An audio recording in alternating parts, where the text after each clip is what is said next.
Just leave that rolling, Sasha. Leave that rolling.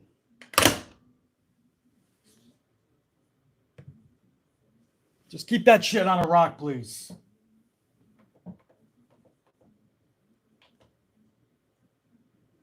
Let's get a fresh Dunkin' rockin'. Hey! What up, everybody? Jared, what up, man? One man, Ashley, what up? College, Strick. How you guys doing, man? A little bit late here. Fucking couple hours before Raw. BC does everything he can to to fuck up the viewership. What can I say, man? I wasn't born for this YouTube thing, but here I am. And we're doing pretty good, right? We're doing all right for ourselves. What do we got, man? We got over 20,000 of you amplified motherfuckers checking out Night 1's review right here on the channel, man. Over 20,000, man. 1,000 of you guys smashing that up. Much appreciated. Probably helped the algorithm, I'm guessing. So keep that going, man. Don't forget to smash that up. I appreciate it. And even though we're a few hours before Raw, I know we ain't going to have the whole Amplified La Familia with us because we're at such an odd time. We're still going to hit you with a good, the bad, and the ugly WrestleMania Night 2 review. We're going to go through every match, or whenever I choose to. We're going to put a tally in one of these columns. And at the end of this review, we're going to see if WrestleMania Night 2 was good, bad, and you want to stay away from the ugly column because at the end of this review, every ugly gets crossed out and turns into two bads. So that can greatly adjust the outcome. So we'll see how this goes, man. Good, bad, ugly. Ugly, stay away from that column. Was there ugly last night? Something tells me there was a couple of things. We'll go over it together, man. We'll find out. Maybe not, man. Maybe there wasn't. Maybe there was. I will say this, man. Hold on. We got to change the fucking lighting up here. Let's go. Whoa, okay. All right, there we go. That's a little better. We dim that a little bit, though. There you go, man. You guys mind if BC's dimmed a little bit more? It's a little bit better for the reflection. Last night was emotional, man. I feel night number 1 was better than night number 2. We're going to find out if that's true right now. You guys saw the score in the first review that I put up last... Oh, shoot. You heard that sound. My Dunkin' coffee is finished. I'll get to you in a second. My first, what was it? My WrestleMania Night 1, man. That one, we ended like 11-5, and the only reason it was 11-5 was because there was two uglies. Again, we crossed them out into two bads. So that's the only reason, man. And it was Charlie Flair who got both of them. You guys can go back to that review and check it out, but that's the reason it was 11-5. Night 1 crushed it, I felt. Night number 2 struggled in a lot of areas. But again, we're going to go over it, man. Now, no matter what, last night was super emotional, right? I mean, you had 3, at least if you're from my era. When I was a teenager, dude, you had Triple H, Stone Cold Steve Austin, and The Undertaker all saying their farewell last night. It was their last farewell. I'm not saying you'll never see them again, but The Undertaker getting that time to say goodbye, Triple H starting the show to say goodbye, and Stone Cold with most likely his final beer bash to that magnitude at WrestleMania. I mean, H, Taker, Stone Cold. And they all put it all on the line last night. Triple H can't because he's got, he's got that defibrillator in his chest. But Stone Cold and Undertaker, Undertaker's been giving you all he had for fucking the last 30 years. But Stone Cold, man, these last 2 nights, Stone Cold has given everything. At 50 some odd years old, this guy is like he was fucking 25. Vince McMahon at 76 is out there trying to take Stone Cold stunners. Trying to. We're going to go over all of that shit. That was like a whole page of notes. So anyway, if you guys are ready, man, I say we get the good, the bad, and the ugly started. And then what I would like to do, man, hopefully this goes off without a hitch. I'm going to try to go through this. And then we're going to go to the first hour of Monday Night Raw live together, man. A live reaction So you're going to get a live review of Mania and then a live reaction of the first hour of Monday Night Raw. The biggest Raw of the year. And it's the fucking Raw after Mania. So I feel like we got to fucking be live for that bitch. So I'm going to tell you guys right now, man. First and foremost, Triple H starts the show very symbolic. He's thanking the crowd. He's welcoming us to WrestleMania. And he leaves his wrestling boots in the ring. And he walks off, man. So again, Triple H, Taker, Austin, all last night saying their final farewells. I thought that was a really cool way to start the show. The first match of the night, maybe not so much for BC, man. RKBro versus Street Profits versus Alpha Academy. The Raw Tag Titles. Now, I can't stand RK-Bro to begin with. I just feel that Randy Orton should be on his own fucking shit up. And now with Cody back, I'm hoping that Randy Orton sooner rather than later crushes the shit out of Riddle, settle that once that becomes a feud, and then I can get Cody and fucking Randy Orton. Because that's the match BC's looking forward to. But for this, we get the Raw Tag Titles starting it off. It was 12 minutes long. Let me get some coffee going here, man. 12 minutes long, RK-Bro, Street Profits, Alpha Academy. Shitty booking, right? This is lazy kindergarten booking where we don't want to spend the time, the energy, and the creativity to have a tag team who's the champions taking on the #1 contender. So what we're going to do is we're going to put 3 teams in there. Clusterfuck it, confuse everybody, and make it a circus sideshow spot fest. And for the first part of this match, that's what it was, guys. It was shitty booking. It was a decent match. Decent because the first half of the match was a spot fest.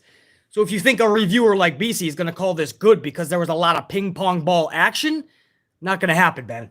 Absolutely not. This was a decent match at best if you're actually critiquing it. If you were just in attendance or you're sitting on your couch and you just wanted to be sports entertained, well, maybe you loved it. But I have to look at it from all aspects. That's what a good critic does, right? What does it do for the characters? What does it do going forward? What was the booking going into it, right? That all revolves around a WrestleMania match. So, when it was all said and done, RK-Bro retains off of... The finish was cool. It was 2 crazy RKOs. One was Matt Riddle jumping up to where Montez Ford, I think it was, top rope, and he dives with Montez into an RKO. That was pretty cool. And then a moment later, Randy Orton catches Chad Gable in a flying fucking splash position, catches Gable into an RKO. So I thought the finish was actually good. The booking was shit, and the match was decent. So BC's in a conundrum here, man. And before I go to this conundrum, post-match, Gable Steveson, I keep saying Stevenson, it's Gable Steveson, like Steve and then son. He belly-to-bellies Gable to literally no reaction. You can go back and check it out yourself. Now, that's nice they're trying to make Gable some big star, but how about you put the other fucking Gable to where he should have been for 2 years? Chad Gable deserved the spotlight way before Gable Steveson. So now we have this weird square-off where there gets no reaction. Nobody gave a fuck about Gable Steveson just because he did some fucking collegiate wrestling. Literally nobody gave a fuck in that audience. You don't gotta just say BC's the bad guy, even though that's fine. I'll wear the fucking black hat in the community. But just go back and watch yourself, man. It got no reaction. So, Unit, this is where you're gonna come into play. You ready for this? This is where I'm gonna need your guys' help. If I can get this fucking creamer open, this would be great. Ah, here we go. I got it. All right. So this is where I'm going to need your guys' help. I'm going to go over this again. Match number 1. Shitty booking to lead into this match. A good finish. And a decent match. So shitty, good, decent. I'm kind of stuck in the middle here, man.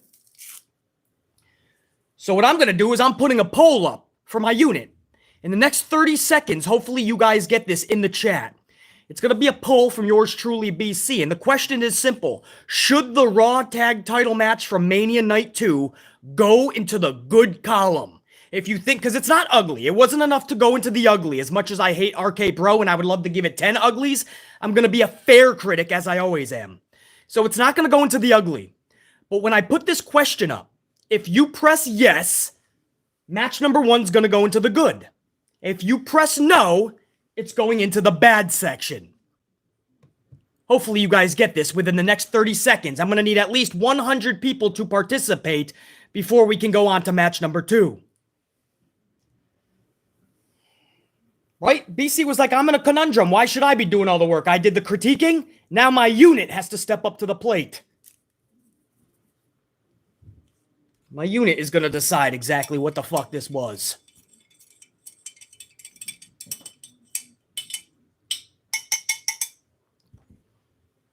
All right, let's see where we are here, man. Again, yes means match number 1 goes into the good column. A no means match number 1 goes into the bad column because there wasn't enough ugly. So I felt this was a good way to do it. I need 100 votes before I can tally this. Oh, hold on. We might already be at 100. It is already at 100 votes, and you guys are currently at 60% say no, so it should go into the bad column. I'm with you guys, because I think it's fucking ugly, but I'm trying to be fucking fair. Oh, you guys are fucking badass. Damn, 60-40, though. There is a lot of people that thought, it squeaked by to be good enough. The match was good enough.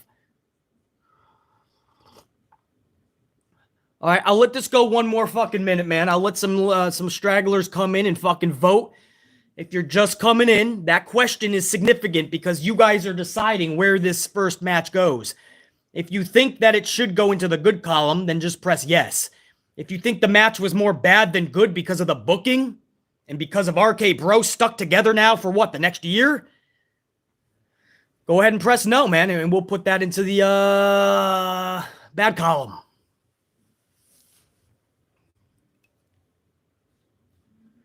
Give it one more fucking minute, man. We'll approach 200 votes. How's that, guys? I asked for 100 of you guys. You guys are fucking coming double that shit. And it looks like a clear indication that there is more bad than good.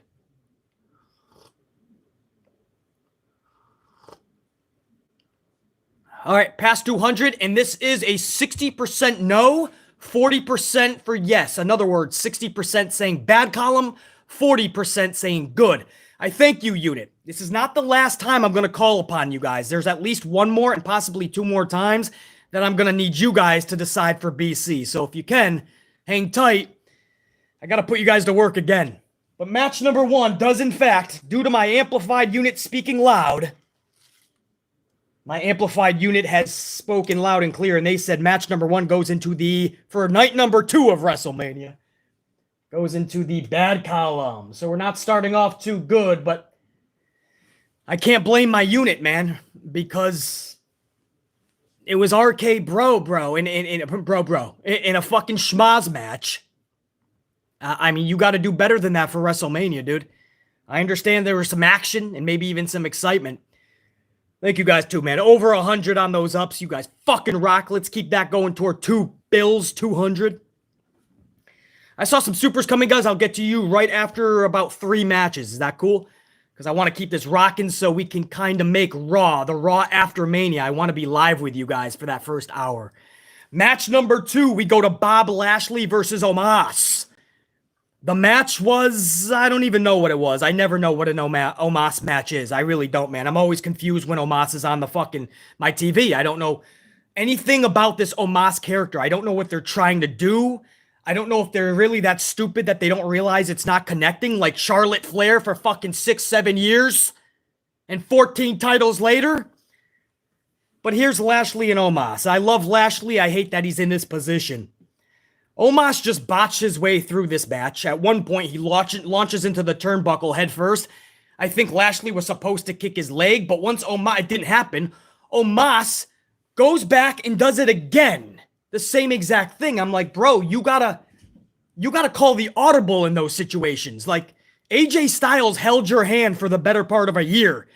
You don't need 2 years of AJ Styles. Right now, you either need to go back to training or you should not be a WWE superstar or a professional wrestler. That's not shade to Omas, but you can't make those type of mistakes. A few moments later, he picks up Lashley, flings him into the post. And when I say the post, man, he had him too high instead of too low. I understand he's a big dude. But the back of Lashley's dome piece smacked the top of the post, bro. That could have taken Lashley out concussion-wise or even broke his neck. Again, Lashley doesn't deserve this shit. Just like Big E didn't deserve to be in there with the greener than fucking greener pastures, Ridge Holland. But such is life, and here we are, you know, and this is where Vince puts these motherfuckers. And then Lashley ends up pinning Omas off of a simplistic spear. Well, that's the good news. At least Lashley won the match, but then it makes you think, wait, all of this Omas, AJ Styles had to hold the hand of Omas for an entire fucking year, almost, basically anyway. And then he has to get squashed by Omas, one of the best wrestlers in the world, AJ Styles, squashed by Omas. A bunch of other wrestlers squashed. We, the fans, the audience, has to put up with fucking 2-minute Omas matches every Monday. You could find any other hobby in the world that takes 2 minutes and is better than that. Again, go play in the fucking middle of traffic for 2 minutes and dodge fucking cars, buses, and 18-wheelers. It's going to be a better time than watching an Omas match. That's not shade. It's just not entertaining. So all of this was to get to Mania to have Omas fucking eat one simplistic spear? Again, much love to my boy Bobby Lashley, dude. I love Bobby Lashley. It sucks that I have to do this. I don't even need to take this one to the unit. I have no fucking choice but to put this into the bad column. Match number 2 goes into the bad column because it was fucking Omas having an Omas match. It's not even shade. It's for all the reasons I just mentioned. As a really good critic of anything, you have to ask every question. What was the booking going into this? Well, we know that Lashley just last week showed up and when we got a declared match. Out of nowhere. 1 week before Raw. 5 days before. So the booking, shit. The match, absolute shit. What does it do going forward? Shit. Omas is already fucking done now. All of that year and a half of trying to book Omas strong, he's done. And Lashley will go right back to fucking being Lashley booked. Which means nothing. And it's unfortunate, it's sad, it's pathetic, but you guys know it's fucking true. So what a harsh way to start night number 2, but we're being fair here, right? I mean, you guys fucking declared the first match into the bad, and I agreed with you guys. Match number 2, I think most of us would agree, goes into the fucking bad. So what a stark difference from night number 1, where we were fucking seeing a shit ton of good. We're going into match number 3, and we already got 2 in the fucking bad column. Can match 3 fucking rectify the wrongs? Crazily, man, insanely, BC's gonna say yes. Now, you may think that BC done fall and dropped and fucking dunked on his head a couple, 2-3 times, but I was insanely sports entertained by match number 3. This was anything goes. Sami Zayn versus John Knoxville from Jackass. And this was basically Jackass meets professional wrestling. And yet somehow it totally works because pro wrestling is nuts. When I was viewing this, guys, as crazy as it was, I was thinking to myself, it's not that far from pro wrestling with the fucking zaniness that BC's been used to for 30 fucking years. So this totally worked. The match itself was a giant game of booby traps and how to escape booby traps, and Sami Zayn sucks at booby traps. It was Home Alone the movie if it was a wrestling match, right? Like if Home Alone, you know Home Alone the movie, Kevin McAllister, this is it, don't get scared now. This is my house. I have to defend it, man. Come on, everybody knows Home Alone. Well, you know Marv and Harry, the fucking, the bad guys? This was basically Home Alone if it was a wrestling match. Sami Zayn was getting booby-trapped and John Knoxville and his cohorts were fucking Macaulay Culkin, Kevin McAllister. I fucking loved it, man. John Knoxville is 51 years old, man.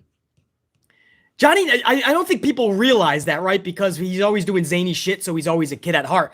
But Johnny Knoxville, I believe anyway, last time I checked this was like months ago, but I believe he's 51 years old, Johnny Knoxville. And he's in there taking insane bumps, bro. I mean, he just went to Sami, went to Vince McMahon, to WWE as a whole, and he said, let's just rock. I do this for a living. Don't worry about me. If I get injured, I ain't suing. But he's 51 and he took some fucking crazy bumps in there. Now, in this match, stick with me here if you did not catch Mania and you're just catching BC's review. We had a giant fucking hand. It was basically Mae Young and Mark Henry's baby. If you know, you know. If you know what I'm talking about from way back in the day. The running joke in the wrestling community today is basically Mark Henry and Mae Young's hand. It was the next fucking in line, right? It's the next fucking in the family. It was a giant fucking hand that came out of the bellkeeper area. And when I say giant, bigger than Sami Zayn.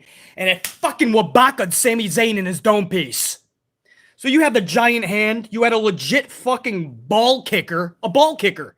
Like it was a contraption where if you pull a lever, fucking a boot swings and kicks your nuts. And Sami Zayn found out the hard way. So you had a ball kicker. You had a bowling ball to the nuts. Literally a bowling ball was fucking in John Knoxville's hand. And Johnny Knoxville fucking tries for a strike. And he nails it. Well, he at least nailed 2 fucking pins. 2 balls of Sami Zayn. So he got the ball kicker and he got a bowling ball to the fucking ball. Sami Zayn got his fucking ass whooped. So you had all this. You had a table full of mouse traps that Sami Zayn found out the hard way how much fucking mouse traps can hurt because he landed from the fucking ring all the way to the outside. Fucking total somersault into that shit. Johnny Knoxville sent them through that. And if it doesn't top that, oh, you better check yourself because it does. A giant human-sized times 4 or a Yokozuna-sized mouse trap was pulled out from underneath the ring.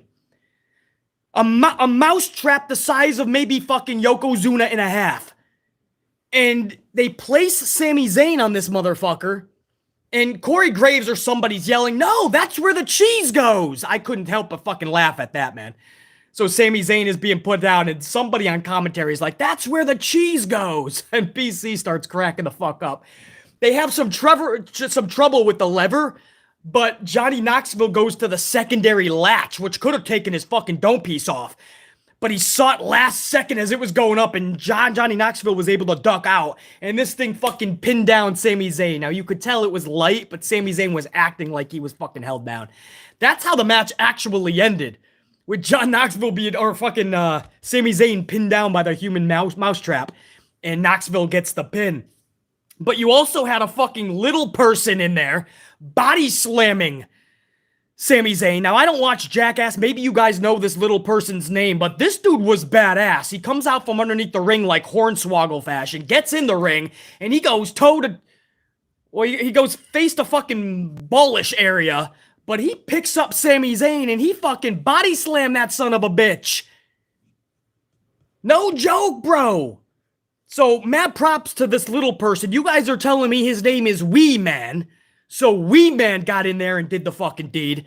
There was a fucking, some butt-ass naked dude that we could have done without, but I guess he's a big part of the cast. So butt-ass naked pale man was in there, and he was chasing around or getting chased. I mean, this thing was wild, bro. If this was not, I mean, this was a WWE production personified. But I have to be honest, that wasn't even it, man. My notes have even more. There was a rigged ring post spot where Zayn was up at the top rope. Knoxville looks like he's knocked out, but he raises his hand, he pushes a button, and fireworks or fucking pyro comes out of the fucking post right behind Zayn. So Zayn gets nervous and he fucking falls right on his balls again. I mean, this match was Home Alone on crack if it was a wrestling match, man. It was fucking, I was sports entertained. I hope you guys were. If there was people out there that go, oh, it was just dumb, this was just stupid, this is not professional wrestling, then dude, I'm not even going to call you out on that. That's your prerogative. I totally understand that. I fucking enjoyed the shit out of it. Maybe it's because the first 2 matches didn't do it for BC. I don't give a fuck about RKBro. And I don't give a fuck about Omas right now. There's no reason for me to do such. I'm waiting for Randy Orton to separate from Matt Riddle so I can get Cody Rhodes versus Randy Orton. Legacy fucking implosion. And we already know that Ted DiBiase Jr. has said he wants to come get back into wrestling. Have him involved in this. It's a fun storyline, man. For the past year, I could have been having some fun shit with Randy Orton. There's no reason this guy is in this tag team just because everybody giggles and likes to make fun of Matt Riddle and say, hey, Randy. No, I don't care about RK-Bro, and that's why my unit felt the same way as BC, and it went to the bad. The Omas match goes into the bad. Match 3, I was finally fucking sports entertained. Whatever the fuck that means, I was entertained. So you know what? I'm taking it upon myself. based on all the questions that I answered for myself, all up in my feels. Match number 3, Sami Zayn busting his ass in there, being a human Marv and human Harry from Home Alone, and Johnny Knoxville busting his fucking ass at 51 years old to try to do this crazy sports entertainment pro wrestling shit. I don't know, man. AEW and WWE, they got me all fucked up now, man. Sports entertainment pro wrestling, my passion. How's that? I call it my passion. So match number 3 goes into the good column. Who would have thought, man? I'm telling you, on paper, I'd be rolling my eyes. Like if I'm giving you guys a preliminary, like a predictions type thing, which I don't usually do on this channel, but if I was, I would probably tell you that's most likely going into the ugly section. Just think about it. Jackass, Sami Zayn, WrestleMania, it's stupid. I was fucking entertained, man. I hope you guys were too, man. Because, and if you didn't watch it, or maybe you missed some of the things that I'm saying, go back, check it out, laugh. Laugh, because it's more funnier than anything RKBro has given me this whole year, bro. I'll take that over scooter races, Jeopardy, quizzes. So after 3 matches, guys, we have 2 in the bad, 1 in the good. No uglies so far. That's the good news. No uglies. Let's go into match number 4, see if we can keep this fucking ride going. This is where I'm going to probably need you guys again, because this is going to be one of those BC conundrums. But hold on, before I get into match number 4, Sasha Banks and Naomi, my gals. This is a big one for BC, so again, I might need you guys on this one, just like match number 1. But I saw some supers. I don't want these to bottle up at the end, so I want to take care of the first round of supers right now. After I get done with this first round, if there's more, I'll do another round in just a little bit. But I do want to say what's up to Ashley Steggles, who was the first super of the night, man. 179 says, Night 1 felt like Mania. Night 2 felt like a Raw. Along the lines, Ashley, I was thinking that a little more than a Raw, though. There were some moments in some big matches. Whether they delivered or not is another story we'll go over, like Edge and Styles. But that Stone Cold Vince McMahon thing, I mean, damn, there was about 6 WrestleMania moments in that chaotic 45-minute fucking 45-minute fucking wildfire. So a little bit more than a Raw. But I totally agree. Night 1 was Mania, man. Night 1, I can't believe it, because on paper it was definitely the weaker night. But for some reason, Night 1 it was magic. It was WrestleMania magic. Strict Tango 2-spot. I hope we get a trilogy of AJ versus Edge matches. And Strict Tango, if we do, remember my words, it'll get better. That's not the best that they could do. We'll go over that match in just a little bit. But I'm down with it, and I feel it'll only get better, especially with the new addition to Edge's newly formed group, or the group that he is forming. We'll talk about that in a minute. Paul German. Let's rock with the best man and unit in the world, and hope they did give Triple H a 3-minute promo, and let's hope for a good Raw. Paul German, thank you for the words, man. I'm only the best Ant-Man, and we're the best unit because I got the best unit. So I give that respect and thank you right back to you.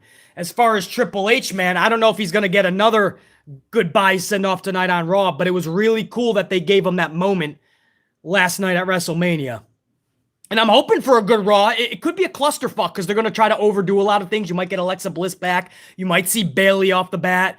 Veer is coming in. Cody's going to have a live mic. That might take up some time, obviously, but we're willing to give it a listen for sure. Maybe they give the fucking Undertaker a little bit of a fucking Raw salute. I don't know, man. You could see it just... I could have 10 pages of notes, and I'm going over the first hour live with you guys. So I'm only going to review the last 2 hours tomorrow, and I could have 10 pages of notes. Paul, I appreciate it. Darian Romero, $4.99. WWE Swami for the worst... Oh, Slammy maybe?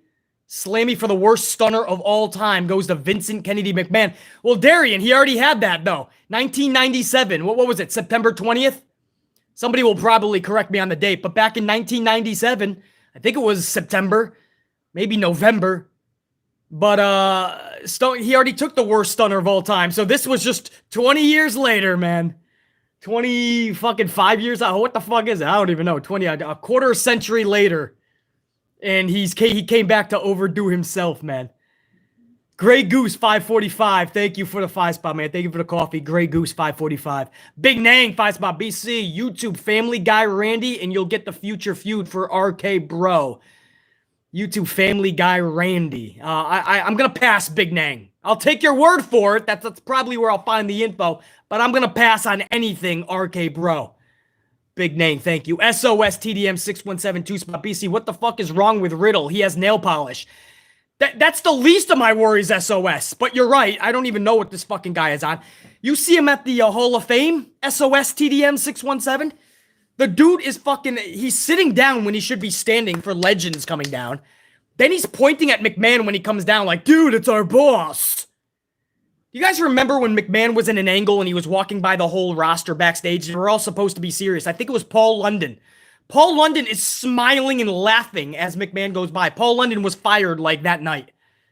Paul London was gone, dude, because Vince was like, what the fuck you doing, bro?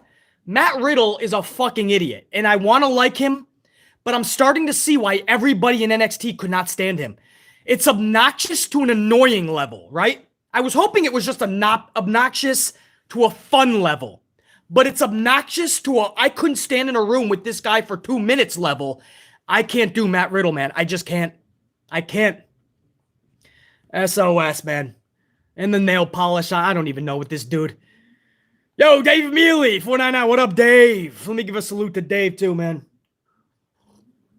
How can we believe that Chad Gable got in Stevenson's face after taking a devastating RKO? It simply was not believable.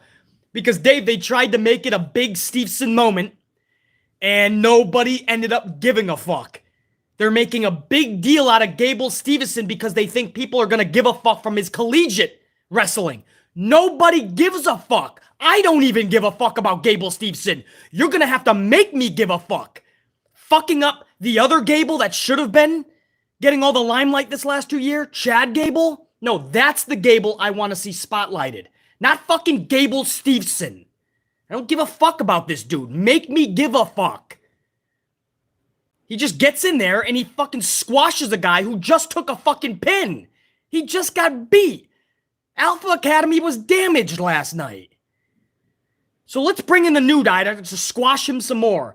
And everyone's like, yeah, man, Gable Stevenson. And nobody's thinking, oh, I feel bad for fucking Chad Gable. What's the storyline? Are you going to start up a story with the two collegiate wrestlers, Gable, and Stevenson ends up fucking beating the shit out of this guy at WrestleMania Backlash? That doesn't do anything for Chad Gable, dude. So, Dave Mealy, I'm with you, dude. Not believable at all, man. Christopher Blackshear, $4.99. What up, Christopher? McAfee literally was 50-50 booked last night. He defeated Theory, just a job to the old bastard. Vince should never take another stunner. Yeah, I don't think of McAfee as 50-50 booked, though. McAfee's just doing a one-off. It was all for fun. It was all to get more heel heat over to Austin Theory, and at the same time, literally simultaneously, get the buzz going for somebody like Stone Cold when the glass shattered. So I'm okay with the 50-50 book for Pat. He's not an actual superstar. But yeah, that is true. But it had purpose. He didn't need to pin him. Vince did not need. That's just Vince. That's Vince, the egomaniac owner of the company. But Pat McAfee isn't going to lose anything from getting beat there because Austin Theory came back in, helped him out. But yeah, that is technically a 50-50 booker. Joey's Adventures 5 spot. Bray Wyatt said on Instagram this morning, see you this week. See you this week. Monday Night Raw tonight. I don't know. If he shows up to Dynamite too late, Tony Khan had... I told you guys months ago, didn't I? Tony Khan needs to steal the thunder from Vince McMahon for WrestleMania. Steal the thunder. Bray Wyatt, if you're going to have him show up to AEW before Raw, before WrestleMania, you need to steal that thunder. Post... I mean, what do you do? Now you're just playing catch-up. Now you're just trying to fucking zig and zag with Vince. You're just trying to fucking get back on even keel playing field. You do it beforehand, you have the thunder. Now Vince has to fucking get back. Now Cody is just going to get back up to Bray Wyatt now. You see what I'm saying? But they already fucking catapulted this with the whole Cody thing. So now Wyatt can maybe get back to even ground. This had to have been done beforehand, man. So if he's going to AEW, it had to be way before. If he's going back to WWE, we'll find out tonight. And if he goes to Impact Wrestling, then he's just going to be fucking... Nobody's going to ever see him again. Just saying, man. It's just the way it is, dude.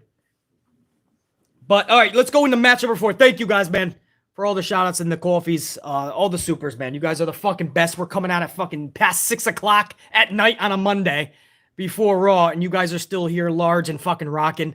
I asked you guys in the first match to help me out. You put one of these tallies in the column. I appreciate that. The next 2 BC handled on his own. This 4th match, I'm gonna need you guys for this one. Match 4 was the Women's Tag Championship. Sasha Banks and Naomi riding into the staging area, by the way, in a Lamborghini, I think it was. I think Sasha Banks was in a fucking Lamborghini riding on the stage. That was fucking epic. That actually topped Becky Lynch's fucking luxury SUV. So it's Sasha Banks and Naomi taking on Shayna Baszler and Natty, the fruit roll-up queens, because they have more... All you have to do to Shayna Baszler and Natty is just roll them up and you can beat them. They won't even attempt to kick out because they know they're fucking doomed. So Shayna Baszler and Natty versus Liv Morgan and Rhea Ripley versus Zelina and Carmella. Now think about that. That's 8 ladies fighting for 2 titles. That is a stereotypical schmozfest. It is a clusterfuck of epic proportions. It is a circus sideshow. Say that 3 times fast. But it is. You had 8 fucking ladies going for 2 titles. And somewhere in the middle of that is 2 of my favorites. You can even throw Liv Morgan in there. I'm really high on her because Liv Morgan's momentum is top notch lately. And by lately, I mean ever since she had that fucking those Becky Lynch matches. But my favorites, you're talking about Naomi, and of course, somebody I think is the best female wrestler alive today with Io Shirai, and that's Sasha Banks. So you have Sasha Banks and Naomi in the middle of this clusterfuck. And BC's asking, why the fuck? Charlie Flair puts on another fucking stinker. Charlie Flair puts on another fucking failure on night 1 of WrestleMania. The only fucking uglies were from Charlie Flair on night 1. Lack of selling. Lack of not making your opponent look good, which in this case, Ronda Rousey has to have somebody in there that's going to make her look good because she's still not an actual wrestler. But no, Charlie went into business for herself. I'm going to make her look awful. I'm not going to sell for her. And I'm going to make sure that I win. In 6+ years, Charlie Flair has not connected with the fucking audience. It still continues to this day, yet she still gets main events, WrestleMania main events, 13, 14-time champion, while Sasha Banks gets absolute garbage. She gets a consolation prize. You can go for tag titles and a schmaz match.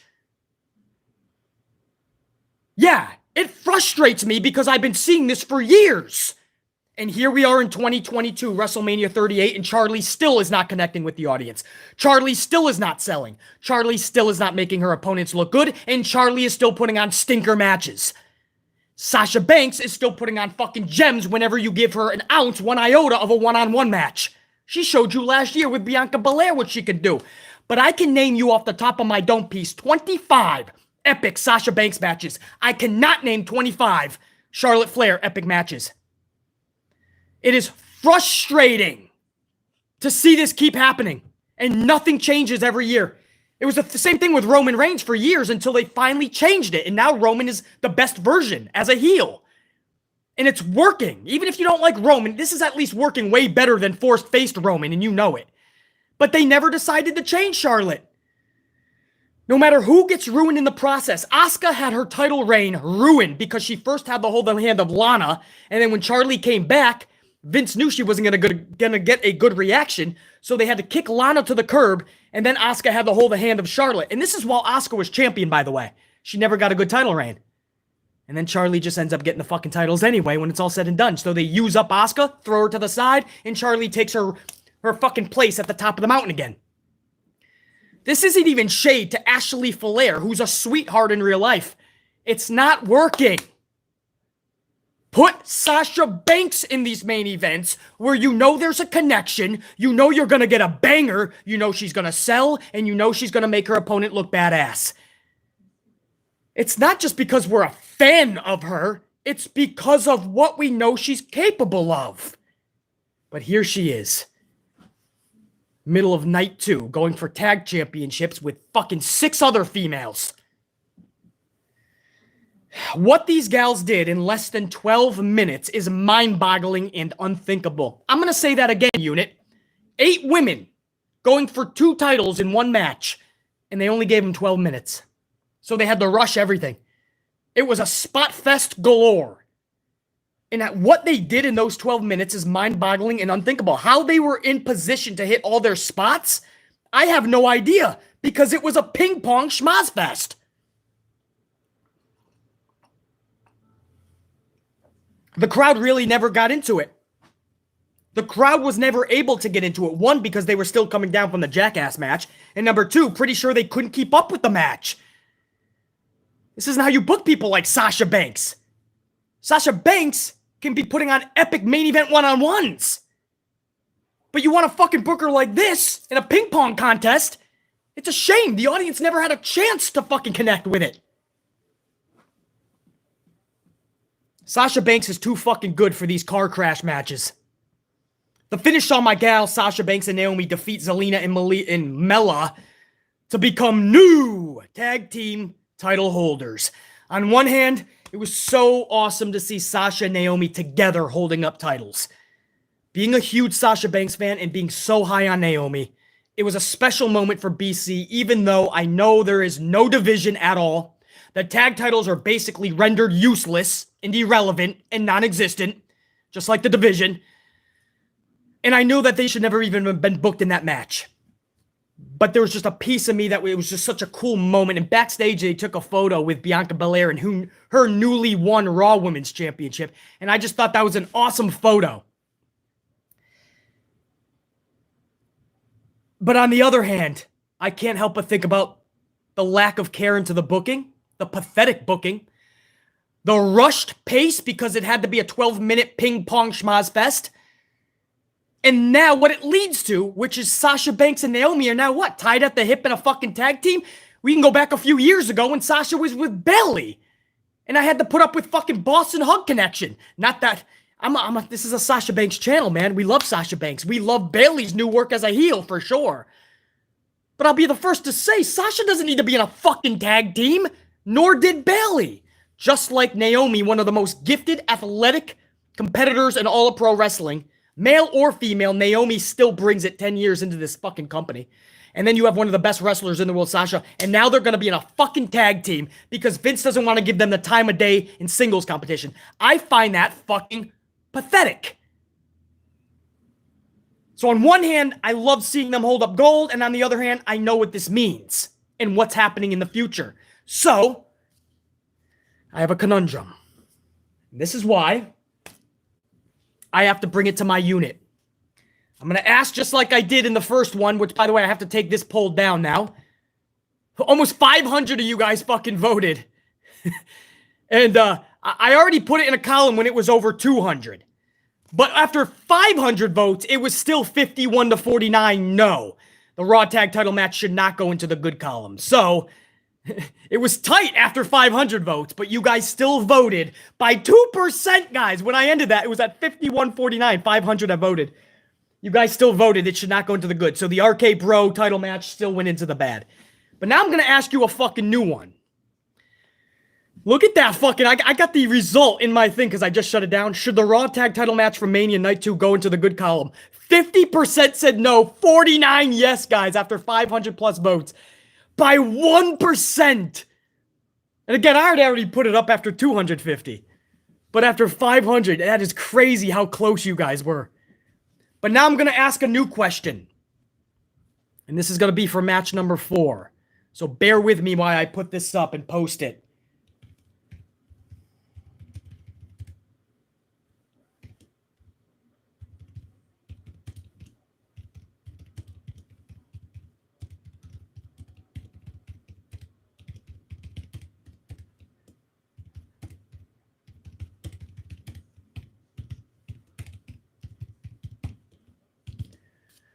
All right, the question I'm asking you guys is, should the women's title match from Mania Night 2 go into the good column?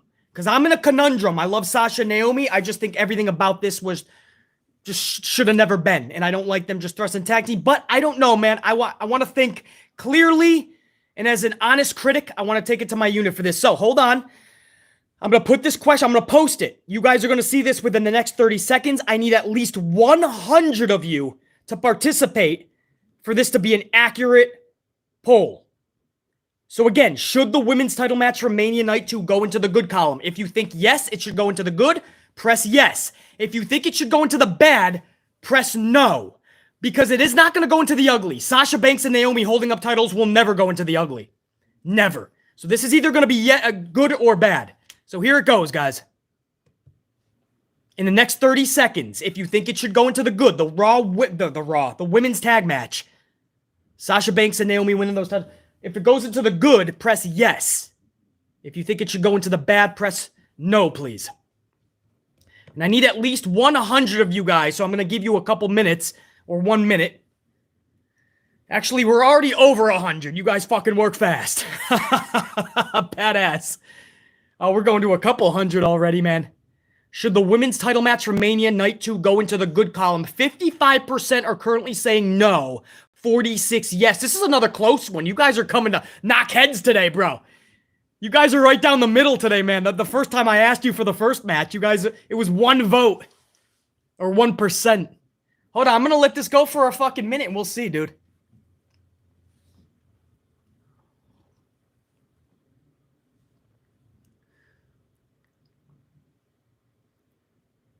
Going toward 300. Maybe I'll wait till we hit maybe 300. How's that?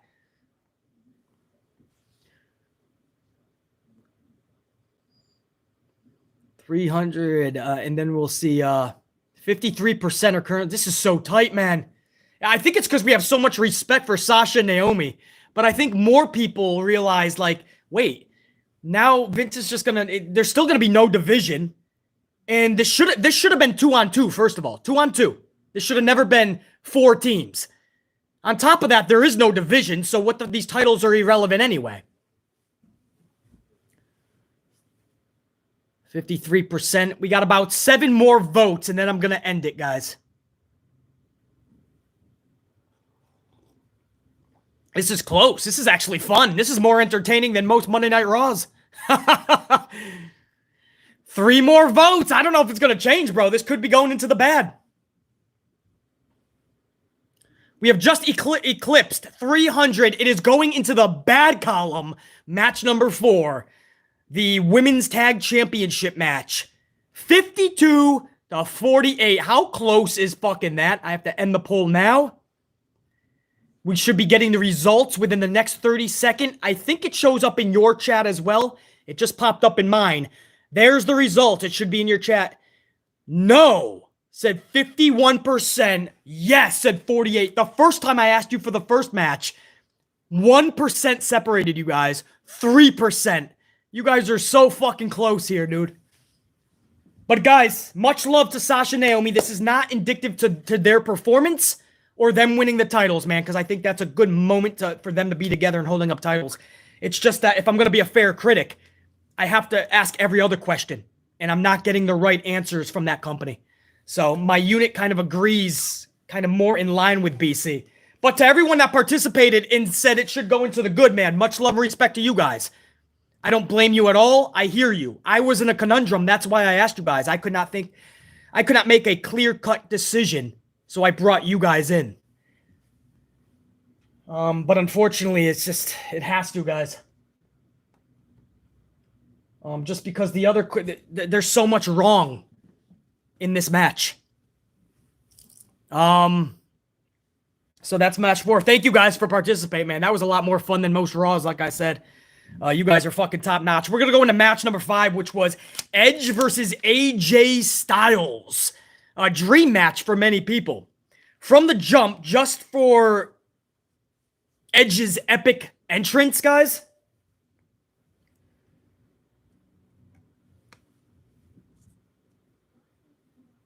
Just for Edge's epic entrance. Nah, I can't. I was gonna give a good just for Edge's entrance, but I don't want to sway it like that. I want this pay-per-view to stand on its own 2 feet. I don't want to give, like, cheap goods, you know what I mean? And something tells me that I'm going to give a cheap one in a little bit. You guys will know what I'm talking about in a second, or a couple minutes. So, but even though I'm not going to give a good for it, I loved it, man. Edge's entrance, the dude came out up on a throne through layers of an inferno. It was like something you would see with, like, Triple H. Or something they should be doing with, like, Malachi Black over in AEW. I fucking loved it, bro. So the entrance for Edge really got me really into this match as if I wasn't already. I mean, it's a little bit of a dream match for BC. It was so cool. He's like Jericho Edge. Even at 48 years old, which I believe Adam Copeland Edge is. I think he's 48 years old. But just like Chris Jericho, they reinvent themselves. I think Edge sensed that a lot of people were just getting a little bored and thought he was stale. I was on board with everything he was doing. Everything Edge touches, I felt was gold. But there was a certain part of the audience, especially those that didn't grow up in the Attitude Era, Edge just wasn't connecting like us from the Attitude Era. So here he is, fucking reinventing himself, man. Reinventing the wheel. This is something you see from Jericho constantly. So I fucking love that, man. This was a 24-minute match. One of the longest ones for night number 2 or all of Mania for that matter. For 24 minutes, it was a slow match. And you guys know I don't like car crash, ping pong, schmoz fests. I don't like fucking fast-paced matches where in-ring psychology takes a backseat, selling takes a backseat. I like slower matches. Use in-ring psychology. It's the basic fundamentals of Pro Wrestling 101. But this was even slower than I was anticipating. Every move, it seemed like there was a minute off. Another move, a minute off. It was kind of crazy, man. I don't know if something was actually wrong with AJ Styles or this is just how it was supposed to be, but it was very slow, man. It was a good match, obviously. I think even if they were at their worst, it was still going to be a good match. But not to the level that BC was thinking. I was thinking they were going to go to another level and notch, and they can. I think it was Strict Tango earlier in a super chat that said, I wouldn't mind seeing a trilogy of these two. And as I told Strict Tango and all of you, if they do, expect it to get even better. Because these two can do better. Something was up last night. I'm not exactly sure. But it was just not to the level that I was expecting. I was thinking that match was going to actually be a lot better. The finish solidified this to where it's going, though, guys. This is absolutely Edge versus Styles. Again, even at their worst, was going to probably go into this column. And it wasn't their worst. So it's definitely going into this column. Match number 5, Edge versus AJ Styles, goes into the good column. Because it's fucking Edge and AJ Styles. Who are we kidding? But again, the finish really solidified it because Damian Priest actually showed up. And he's staring at Styles as he's like about to deliver a phenomenal forearm. And Priest is just staring at him, not even interfering, just staring at him. It's enough of a distraction, though, for a pause before the phenomenal forearm. So by the time Styles jumps up to deliver the forearm, he is hit mid-air with a spear. And Edge defeats Styles. Now, I think this is what I mean about when you create these matches, right? I think in all, there was only... They had to put the Xavier match with Ridge Holland. They booted that from night 1, so that was also a part of night 2. So I think there was 8 matches in all for last night. 3 of them all ended basically with a spear. You shouldn't be doing that. The bookers for every match should get together and say, hey, you can't do that finish because my dude is doing it, or my booking. The way I'm booking my match. You know what I mean? Jamie Noble, Pat Buck, who else is booking guys? Shane Helms, the agents for the matches, Adam Pearce, those are all the agents. They have to get together. You can't have 3 spears in 3 different matches in an 8-match lineup. But anyway, this is how it ended, with a spear off of the phenomenal forearm. I thought it was badass with Priest getting into the ring post-match, and you see the allegiance and alliance of Edge and Damian Priest, and it's pretty fucking epic when you think about Edge's new character, which is a play off of his original character back with the fucking Brood. just an extension of that, I feel, this darker side of Edge. And Damian Priest was always that kind of spot. So, whoo! I liked it. Again, the match I thought would be a little better, but still enjoyable, still good. The finish was badass when you do get a spear off of a fucking phenomenal forearm. And then Damian Priest aligning himself with Edge, and Edge is going to take Priest under his wing. And you got to believe there's going to be another member or two. I honestly believe you ain't seen the end of it, because we're hearing he's got a little stable forming. What if Edge brings in another couple of people, brah? Right? You put a couple more puzzle pieces in there? This could be a fun, and I don't even like factions. At least WWE doesn't overdo them like they did back in the day, like AEW does today. AEW has like 10 different factions. Back in the day, you had that too. You had the fucking, like the Los Boricuas or some shit. You had the Bite Gang. You had the Nation of Domination. You had fucking D-Generation X. So you didn't have as much as AEW has today, but you had a good 5 at least. You know, so WWE doesn't do that at least. So match 5 goes up into that good column. Now match number 6. Match number 6 goes Kofi and Xavier versus Sheamus and Holland. That was a tag match. As I aforementioned, that was booted from night 1 due to time restraints. So that got booted to night number 2. It should have been booted off of WrestleMania. No disrespect to any of these dudes. But it was exactly what we thought it was going to be. It was absolute garbage when it was all said and done. And I'm pretty sure Kofi, Xavier, Sheamus, and even Holland would have preferred not to even be on the fucking show. Because this match was booted from night 1 due to time restraints, added to night number 2, should have never been on the card in general. Night 1, night 2, and if they added a third night, they shouldn't put this match on it. How bad was it? Wait till you hear this. And first of all, I want to give some fucking respect over to Kofi and Xavier. They paid homage to Big E last night by wearing the same color scheme that Big E won the night he won the title. So Kofi and Xavier wore the same color scheme. They were in like Big E's kind of outfit. From the shoes to the fucking singlet to the coat. Doing his fucking jiving. So that was the ultimate homage, man. I'm sure Big E watching at home was fucking loving that. That's where the love fest ended, though. Because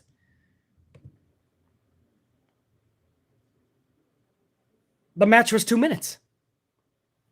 I was honestly, I paused there for a second because I was going to give you like maybe one more positive, right? Because we respect Xavier, we respect Kofi, we respect Sheamus. I gave a pause and I'm like, wait, there's nothing in this paragraph that I can claim as positive, bro. There is nothing, bro. This was a 2-minute match at WrestleMania, a match that even Vince and his bookers didn't give a fuck about, so they booted it to the second night because they didn't want to care about it on night 1. 2 minutes, Ridge Holland defeats Xavier Woods with Northern Grit. So if you didn't watch WrestleMania Night 2 and you're hearing, okay, it was 2 minutes, but it must have been a good 2 minutes, right? Something must have happened, BC. Right? Something, right? The finish must have been epic, BC. No. Ridge Holland, the same guy that broke Big E's neck, almost broke Johnny Gargano's, he just defeats Xavier Woods in 2 minutes. Northern Grit, that's it. Looking up at the lights, and we cut to a fucking promo for the next match. Just as we expected, nothing more than a match that doesn't even belong on SmackDown. I wouldn't even want to see this tag match on SmackDown, but we already did 3 fucking times. Awful in every way, the opposite of WrestleMania worthy, which means the opposite of WrestleMania worthy is, you guys know what the opposite of WrestleMania worthy is. The opposite of WrestleMania worthy is a fucking ugly. Match number 6, Ridge Holland defeating Xavier in 2 fucking minutes. That goes into the ugly column. Now, if you're just joining, that sucks, or you've never seen a Good, the Bad. If you're a new subscriber, welcome, first of all. You're in for one hell of a ride. We're not like your normal average wrestling channel. We're amplified. We're a little out there. We're batshit nuts, but we have a good time.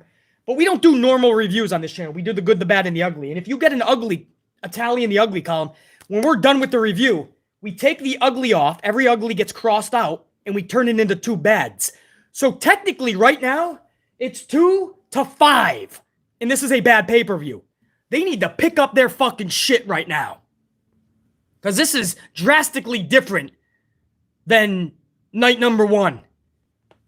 But I can't, as much as we respect Xavier, Kofi, and Sheamus, there's no way that that can go into the bad because it was fucking ugly. And I'm an honest critiquer,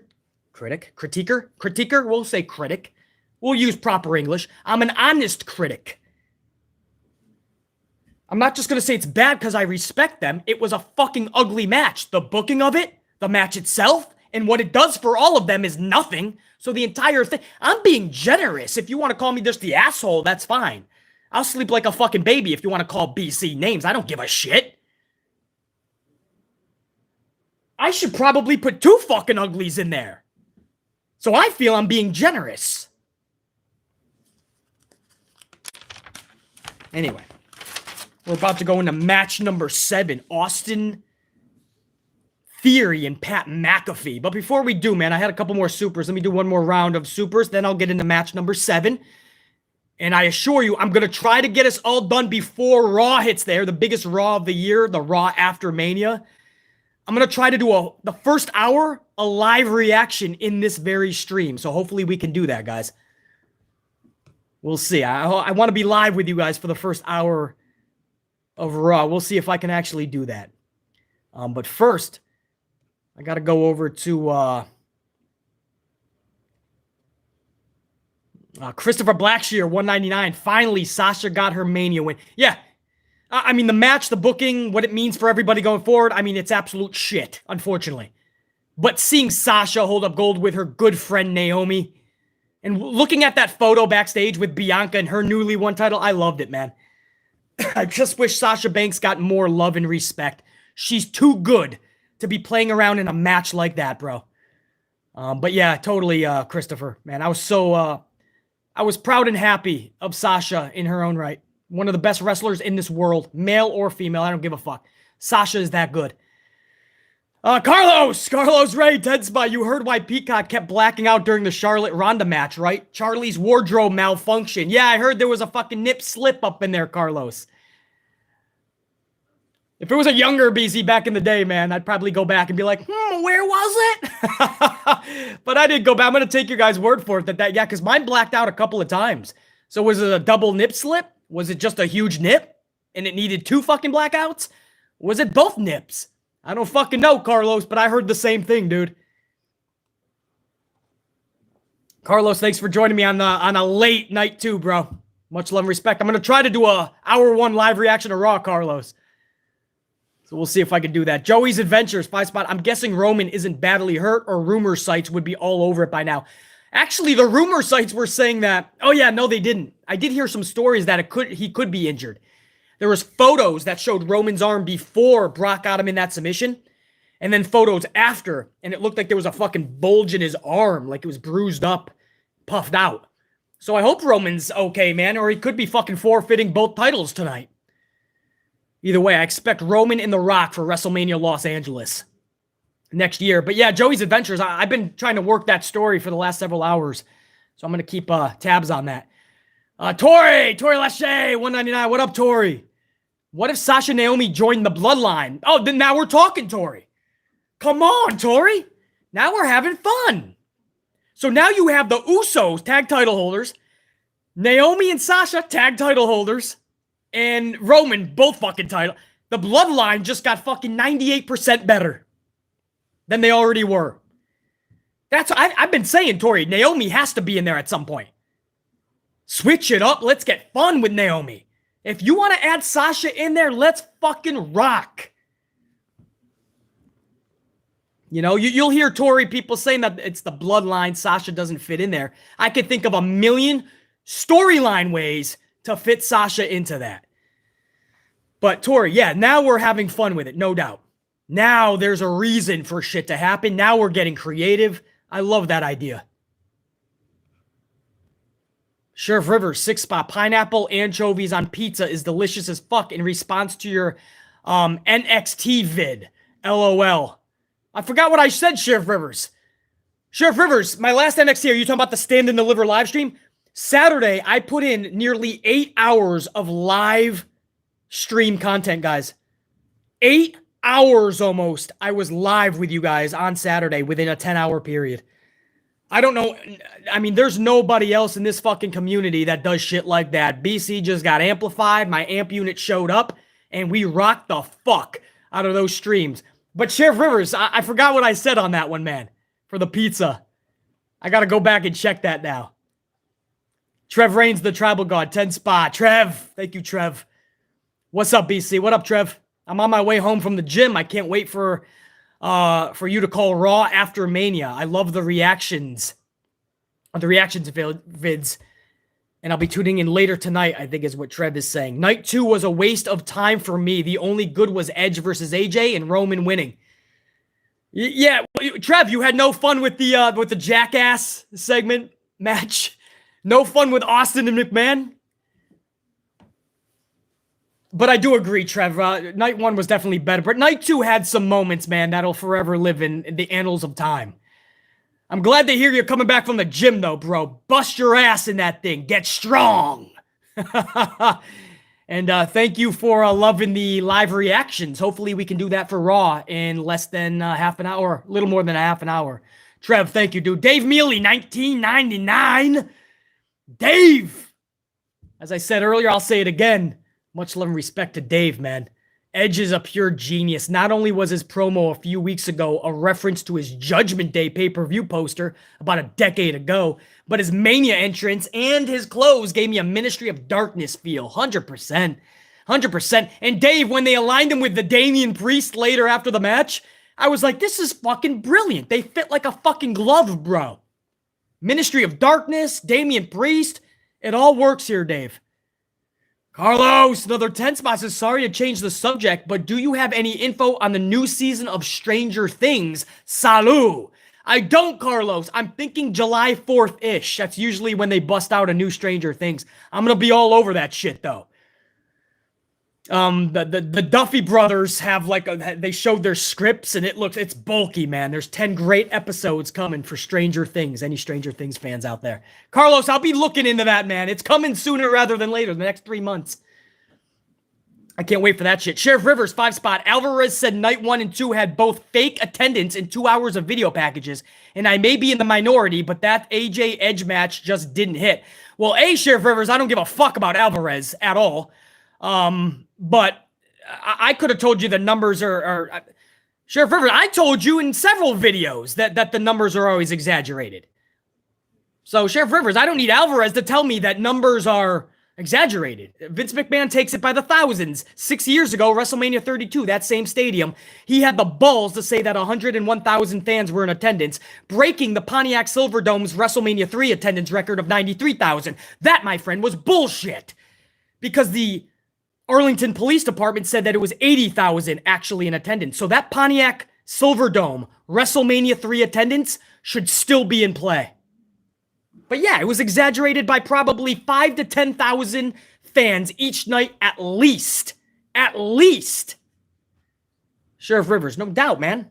That's obvious. Brian Robinson, 10 spot. It's crazy to think Pat McAfee and Vince McMahon both won a singles match at Mania before Sasha. But at least she won the tag titles with another one of the best female wrestlers. Yeah, you could say at least.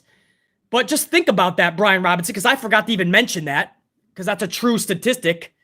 Sasha Banks, that was her first win at Mania. And it comes in the fucking middle of the night. 8 women fighting for 2 belts in a 12-minute fucking spot fest. Sasha deserves better than that. But yeah, to think about Pat McAfee and Vince having fucking matches, Austin having a match, Cody Rhodes having a match. I mean, what a wild 2 nights at Mania. Strict Tango, 5 spot. I'm really happy for Sasha, who finally got her WrestleMania moment. In my opinion, she is the Shawn Michaels of the women's division, who has less victories at WrestleMania. Well said, Strict Tango. I would absolutely. In talent-wise, female, good comparison with HBK. Trev Reigns, the Tribal God, 10 spot. I'm happy for Sasha Banks and Naomi, but I feel like Sasha Banks should have had her moment with Charlie and Naomi with Sonya. Totally agree. You could have done something really cool with Sonya and Naomi. It was a good storyline. Some people were crying it was going on too long. I thought it was fun. My creativity had 6 different ways you could go, stretch it to Mania, and have an ultimate payoff. And have Sasha have her own title match, singly. Instead, they threw them together, put them in a fucking tag team match. And Charlie Flair gets the main event. Or the wrestling main event, man. Obviously, Austin, the impromptu match was afterwards. But, I mean, at what point are they going to stop with the Charlie shit? It's not working, and put somebody like Sasha, who has proven she can work in those spots. It's a refusal, dude. Jer9 Gaming, Jer9. 5 Spot says Edge and Priest look great together. Totally agree, bro. Reports are also saying that Ciampa and Ripley have been pitched as members of Edge's faction called the Grand Jury. Goosebumps. Let's do it. I just thought of it, Jer9 Gaming. I haven't seen those reports. My boy Jer9 Gaming is on top of that shit, so I'm fully going to believe that, or at least a report of it. And if it happens, I'm on board. I want you guys to have a visual. Edge, Damian Priest, Tommaso Ciampa, and Rhea Ripley. Maybe we'll finally give a fuck about Rhea Ripley. Tommaso Ciampa will have something good to jump into the main roster. This is a guy who got a jobber entrance during the Andre the Giant Memorial Battle Royal last Friday. A fucking jobber entrance, and he's in a Memorial Battle Royal. Battle Royal, I can speak. You can't go any lower, you're thinking, right? Put him with fucking Edge, maybe something happens. And obviously, Priest and fucking Edge, they go together like fucking cheese and macaroni. JR9 Gaming, thank you for that fucking insight, bro. Eastsiders, concerts, and movies. 2 Spot. Pat Buck left the company today. Yeah, Pat Buck. He's the son of a bitch that did the fucking Charlie match, isn't he? Eastsiders, concerts, and movies. I believe Pat Buck is the one who did the Roman Reigns and Brock Lesnar main event. And I think he also did the Ronda Rousey Charlie match for Mania. He's the agent that did both. Sayonara. Don't let the door hit you on the way out, motherfucker. Mad props to Jamie Noble. He did the match we're about to go over. Match number 7, Theory and Pat McAfee. Jamie Noble was at least trying. But yeah, Eastsiders, concerts, and movies. I heard that shit. I'm not trying to throw shade at Pat Buck, but he can get the fuck out if he thinks that that Charlotte Flair match was good. Fuck that.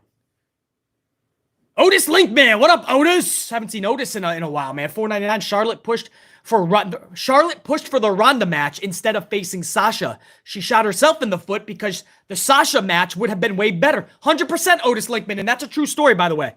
What Otis is saying, I confirmed that a month ago. Maybe even more. Charlotte Flair pushed for Vince McMahon to rush her back, do the Royal thing, Royal Rumble, so she could have a match with Ronda and beat Ronda. This was all fucking Charlie Flair trying to get her way. The match ended up being fucking horrific, and it does nothing for anybody going forward. Otis Linkman, no doubt, dude. Wow, that was all round 2, man. You guys fucking are smashing it. Any super chats that came in after that, guys, I'll get to after this review. I assure you. But I just want to go over more of the card because we're about to go into match number 7. So far, we have 2 in the good, 3 in the bad, 1 in the ugly. 6 tallies going into match number 7. Super emotional Undertaker salute, first of all, before we get to match number 7. It was just Taker, no other Hall of Famers, guys. Just the Undertaker, and he got to walk the entire stage. And for fucking well over 5 minutes, we got to just honor the Undertaker. No other Hall of Famers. They had their time at the Hall of Fame. They had night number 1. This was just Taker. Super emotional. Such a good moment, dude. So I wanted to bring that up, man. Salute to the Undertaker. Match number 7, Austin Theory versus Pat McAfee. Vince McMahon hits the ring to introduce Theory, calling him a future Universal Champion. Pat doesn't need Vince McMahon, however. So Austin Theory gets Vince McMahon introducing. Pat McAfee just needs the Dallas Cowboy cheerleaders. What? That's right, the Cowboy cheerleaders. That should be an automatic good, by the way. I should be putting the Cowboy cheerleaders in the good just like I did for night 1. But I'm trying to let night number 2 rest on match merit alone. Hopefully I could keep doing that, man. I may need to sneak in another tally here and there. But I'm trying to put just match tallies up. Otherwise, the Cowboy cheerleaders would be getting a fucking good again. Real quick, thank you guys, man. Over 300 on the fucking ups, bro. What? Going toward 400, man. That last one, you guys hit 1,000. 1,000 on the ups for the first review for WrestleMania. You guys are fucking awesome. Let's head to 400 now. So McAfee has the cowboy cheerleaders escorting him to the ring, literally escorting him to the ring. He's got the fucking Seven Nation Army fucking song so the WrestleMania crowd can do the fucking oh, and it sounds awesome when a Mania crowd, tens of thousands of people are doing that type of song. It was just fucking perfect. So I loved McAfee's entrance. The match itself was fun with a great atmosphere, right? Sometimes the atmosphere, the crowd itself, it can do so fucking much for a match. The crowd was into it, fully backing McAfee. Mac was putting on a wrestling clinic right in front of VKM, and we knew what he was capable of because it's not Pat McAfee's first rodeo. A lot of you guys probably remember fucking the Adam Cole match in NXT. Pat McAfee had a feud, a storyline, and a match with Adam Cole back in NXT. Was that last year or 2 years ago, guys? One of the fucking two. But we knew Pat McAfee what he can do in that ring. This is the dude that as a kid had a ring or a fucking trampoline and he was always doing fucking wrestling moves. Always wanted to be a pro wrestler, man. We knew this guy has the athleticism. He's not just a punter in the NFL. He's an athletic dude. And he put on a fucking clinic right in front of the owner of the company, VKM, last night. So I can't say enough good things about Pat McAfee last night. Austin Theory, he did damn good in his first Mania spot in that position. So it takes two to tango. Austin Theory deserves the credit as well. The finish saw Pat Mac defeat Theory with an awe-inspiring, ultra-devastating fruit roll-up. We never see fruit roll-ups in pro wrestling anymore. Of course, that's bullshit. But listen, guys, as much as I hate the roll-up finish, this worked. This is the right time to do a roll-up. This makes sense. This is literally catching somebody off guard in a match that has already been going the distance in some time. So for this match to get a little fruity, I'm okay with it. When you get fruity like the fucking Fruit Roll-Up Championship, the 24/7, or you get fruity with two legit superstars and it's a fucking 60-second match ending with a fruit roll-up, no, that is not the time to get fruity. You only get fruity when it makes sense. This made sense, so we got a little fruity. So if you went to the supermarket earlier in the day, you went to your fucking ShopRite, your Stop and Shop, your fucking Piggly Wiggly, you restocked on all your fruit, you could throw all that fruit at your TV screen for this match because I was okay with it. It was a good fucking match. Love the entrances. Love the fucking athleticism. Love what this means going forward, and I'll get to more of that soon. But it was all good. So that gets its own fucking good, first of all. The match itself is getting its good. Now, I'm not going to put that up yet because I'm not done. And to be honest, I don't have another 3. So it's not going up right now. But I want you to keep in mind, that's one good up front from this match. Post-match, I shit you not, we get an impromptu match with Pat McAfee and Vince McMahon. Vince McMahon is wrestling a match at 76 years old at WrestleMania. And with help from Austin Theory, McAfee is defeated by Mr. McMahon. I know a lot of you guys are not on board with that. We could have done this, BC, without McMahon pinning Mac. I totally agree with you. But that's what Vince chose to go. I'm not going to totally kill the segment because he beat Mac. Mac is not going to lose a damn thing by getting beat by Vince McMahon the way that he got beat. Not a damn thing. Doesn't matter if McAfee's 50-50 booked because McAfee's not a real wrestler. He's not going to wrestle another match. This guy's making millions of dollars thanks to FanDuel, I believe it is, with his podcast. One of the biggest podcast contract known to fucking mankind other than maybe Joe Rogan. So McMahon defeats him because he had help from Theory. And then, I love this because Theory is now booed out of the fucking stadium, basically. McMahon defeated Pat McAfee. And Austin Theory is the reason why that happened. So now McMahon tells Theory to hit the ropes and get your adulation. He gets the ropes and he's booed out of the stadium. This is real heel heat. Austin Theory was made to look like $1 million last night. McMahon knew what the fuck he was doing. Go back and watch. Austin Theory was being booed out of the stadium. And it's not Baron Corbin heat where you're just saying, hey, I just literally don't want to see the dude. Austin Theory, we actually respect. We were booing the shit out of him because we felt McAfee was done dirty. So all of that was done so fucking good. And then the glass shatters. Stone Cold! Stone Cold! Stone Cold! Stone Cold Steve Austin on night number 2 comes back from night number 1, strutting his ass down that fucking ramp. The crowd's going ballistic. An awesome surprise for night number 2, for them and for us. Austin stunners Theory to the moon. Austin delivered, aside from The Rock, I think The Rock is the best person to ever take a stunner. You guys remember when Rock took it, he flipped upside down, he bounced off the ropes. The other one would probably be Austin Theory because he got so high in the air, Michael Jordan would be proud. To the moon, as Cameron Grimes would say. Austin Theory took that like a fucking champion, bro.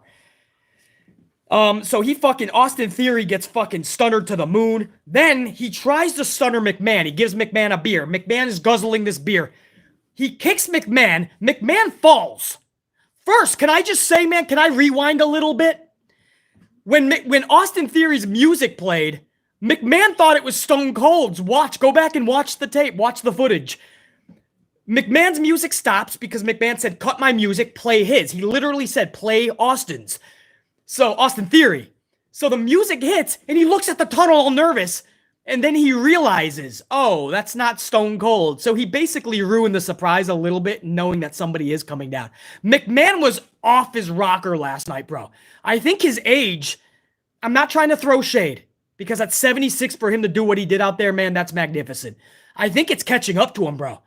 Because, I mean, he was not all there, dude. I mean, he thought Austin Theory's music was Stone Cold's, so he forgot that spot. He's guzzling his beer. He gets kicked in the gut by Austin, and he falls as if he's getting stunnered. And I'm like, bro, did he really forget how this works? Kick to the gut, stunner. It was either he's off his rocker or he got drunk off of that first beer. I think he got drunk off that beer, bro, because he got kicked and he fell. And Austin's trying to pick him up. McMahon fucking wobbles to the ropes like he's drunk, stumbles back into the stunner, and he fucking falls backwards. Austin lands on his... It was the worst stunner of all time, and that's saying something, because the worst stunner of all time was 25 years ago, 1997, when Austin stunnered the same guy, Vince McMahon. At that point, he was like, what, 51 years old? It was the worst stunner that we've ever seen 25 years ago. And here we are 25 years later, man. That is the new record. It was the worst stunner I've ever seen. But the dude is 76 years old. He probably did get drunk on that beer, guys. He was guzzling that shit.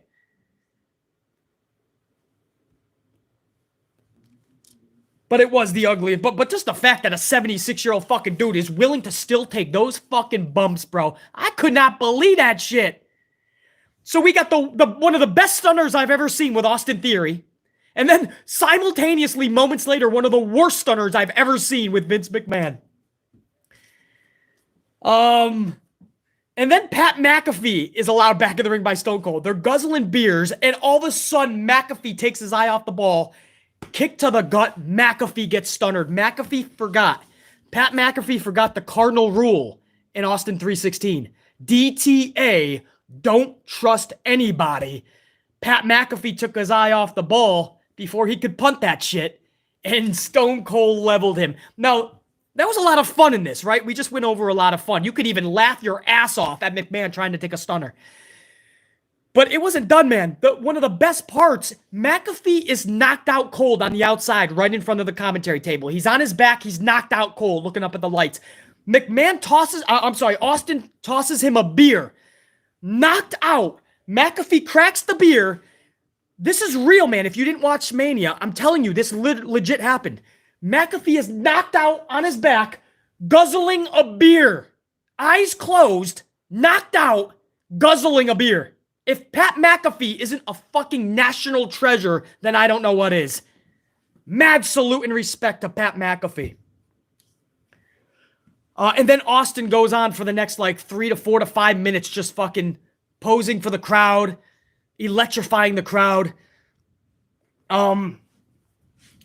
I mean, this is what just makes entertainers top notch. This is what, when you do next level shit, what made the Hulk Hogan's and the Steve Austins so special is that connection. It's the fact that they just had what was called the it factor back in the day. It's a lost art these days. Everybody's a carbon copy of one another. Every wrestler seems like it's the same. But Hogan, there's one moment. If you guys ever watch WrestleMania 21 ever again, there's a moment where Eugene is getting his ass kicked. I forgot by who. But Eugene is getting his ass kicked. I don't think they're with the company anymore, whoever he was getting his ass whooped by. Hulk Hogan makes the save. Now, guys, Hulk Hogan was asked for over 5 minutes after the save. Hogan was asked to entertain the crowd. He was older at this point, man. This was 21, but he was still up there. And he's fucking Muhammad Hassan. Thank you, guys. Muhammad Hassan. Yep. Thank you. And they were beating the shit out of Eugene. Now, Hogan makes a save. Now, for 5 minutes later, Hogan is posing his ass off. He's sweating his ass off just from posing. He's working the crowd, they call it. He goes up the fucking ramp. The cameraman tells him, Vince tells the cameraman to tell Hogan, pause, stop, keep going. Hogan is spent. Hogan keeps posing. And when he finally is told he can go to the back, he goes to the back. And I'll never forget this. It's the most littlest thing, the littlest of details. But BC always remembered this. Because it's what separates people that just turn their back to the crowd and go through the curtain because they think their job is done. Once I turn to that curtain, my job's done. I'm going to walk. They're going to see my back. And what separates the top-notch, larger-than-life wrestlers is they know that until they're through the curtain, the show is not over.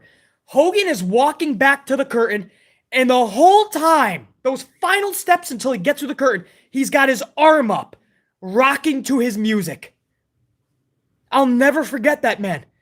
It's like he did not want one moment to pass that he didn't feel like the crowd was getting everything out of him. Even when the cameraman finally closed the fist, which means you can now go, and he turned his back, he was still in front of the crowd, so he keeps rocking out to his fucking jam, dude. That may seem little to you guys. It meant the world to BC. Now you fast forward to Stone Cold and what made him larger than life. It was the little things, not necessarily just the big things. Like when he leaves the ring, when he's finally given the crowd everything he has for 5-10 minutes. Okay? You watch what he did it again last night. You can go back and watch it. He exits the ring. He goes up. This is after he's spent. He's given the crowd everything, drank 54 beers. He goes up. He takes about 10 to 15 steps up the ramp. He'll stop. He runs back into the ring for no other reason. Not even to collect more beers. He always gets them thrown. No other reason, just to work the crowd for another moment. And then he goes back up. And then once he goes to the top of the ramp, you'll see him stop again and play all areas. Those are the things where BC goes, damn, man, that's what separates the common fucking pissant in any company, the common wrestler, from the larger than life. Anyway, that's a separate spiel from BC. Just to give you insight of what really fucking gets BC just going, wow, man, that character is epic.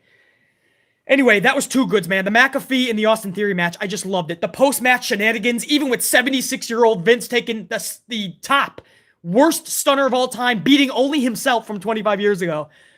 The awesome stunner by Theory, the shenanigans afterwards, man. So the match gets a good, and then everything afterwards, the surprise by Stone Cold, another good. So that is basically a great. So 2 more goods, though, guys. So that's going to be 4 now in the good, because that match got 2 goods. A great. Now, unfortunately, we did have an ugly so far. Now, you guys know the rules. If you're a newer subscriber, I'll say it again, man. Every ugly, when we go to the final tally at the end of the review, it gets crossed off, and it turns into 2 bads. So technically, right now, guys, it's 4-5. It's still a bad pay-per-view. I don't know. It sucks to say that, but, I mean, we're critiquing it pretty fair and honest right now, man. I mean, we're doing this together. It doesn't get more fair than this. We're about to go into match number 8 right now, and this is the main event. You guys are going to ultimately decide this, I believe, because I think I'm in another conundrum here. I had you guys do this twice already, so give me a second.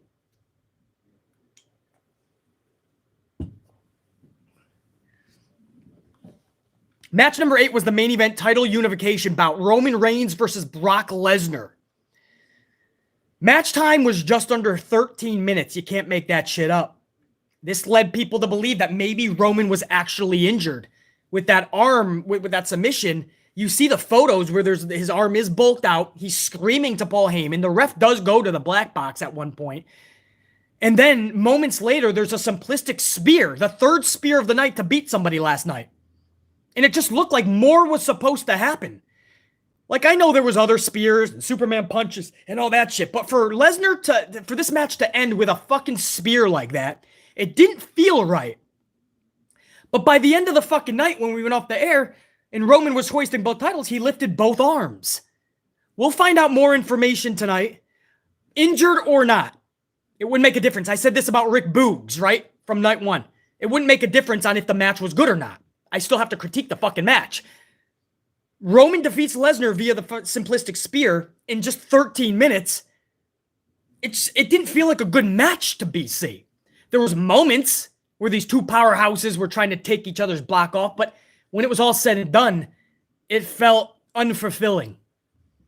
Roman Reigns becomes the undisputed and unified champion of this world. I don't have a problem with that. I know a lot of you guys do. I don't see how all of this title reign was to give 2 titles to Brock Lesnar. I can't see that all of this for Roman was for Brock to beat him again. I just don't see that, man. So why this may upset a lot of you guys, I think the right call was Roman walking out with both belts. I just don't like how we got there. But I think it's only fair, since BC's got his own little fucking conundrum. For the third time, I'm going to take it to my chat. And if you guys don't mind, I'm going to ask you guys, give me a second. I'm going to ask a question in the poll, and then I'm going to post this.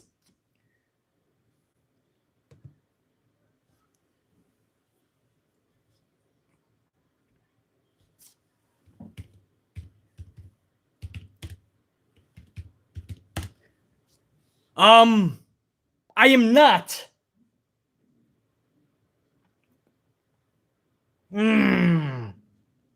Guys, I'm not going ugly with it. I'm not going to go ugly with it. Because, again, I do feel like, I mean, that this was the match that we knew we were going to get with these two. It was going to be all power moves, and Roman had to walk out with the titles. I don't know if I saw enough ugly. The debate is still going to be the same thing. Is this going to be a good or bad match? So let me ask that.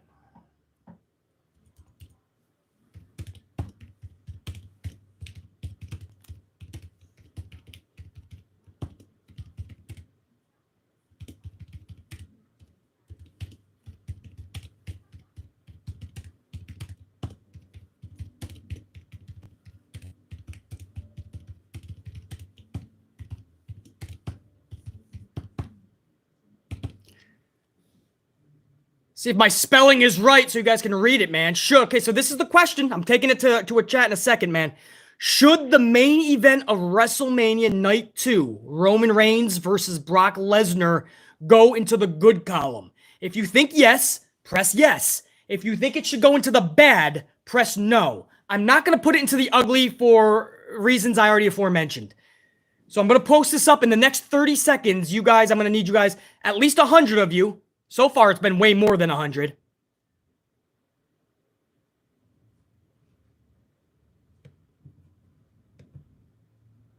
Oh.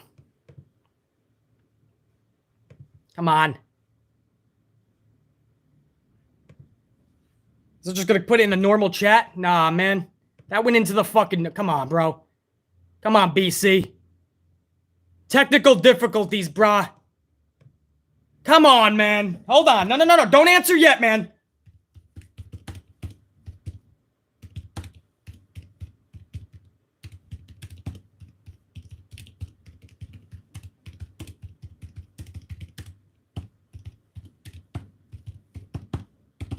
All right. All right, it's up now, guys. It's up now. Technical difficulties. For some reason, it wanted it in the normal chat. It wouldn't have gone in as a poll at that point. So again, the question, this is the main, this is going to decide everything. If we go into the good, we have a tie. Because that ugly turns into 2 bads.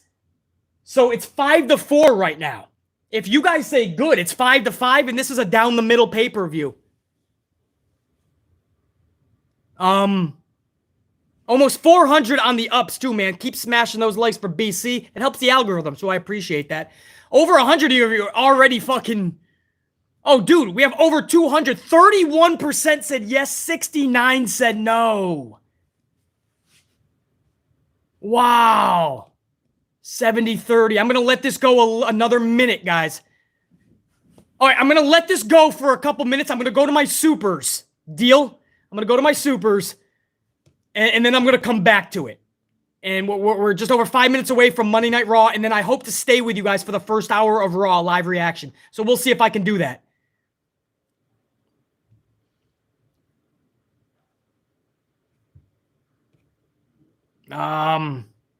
Brendan Neal, 2-spot. Can we talk about Pete running around like a kid? We talking about the fucking, the jackass Pete? Is that the butt naked guy? Brendan Neal? I don't know who Pete is. But I'm guessing you're talking about that fucking jackass guy. Yeah, that was one iota of a lot of craziness in that fucking match. Prime Killer, what up, Prime Killer? 5-spot. Tony Khan, better be careful that AEW doesn't become WWE's main roster developmental system. It starts with Cody, Prime Killer. Javi Woo, 31. 5-spot. ABC. What up, Javi Woo? Haven't seen Javi in a second, man. Great review, as always. Straight fire. Thank you, Javi Woo, 31. Thanks for joining, dude.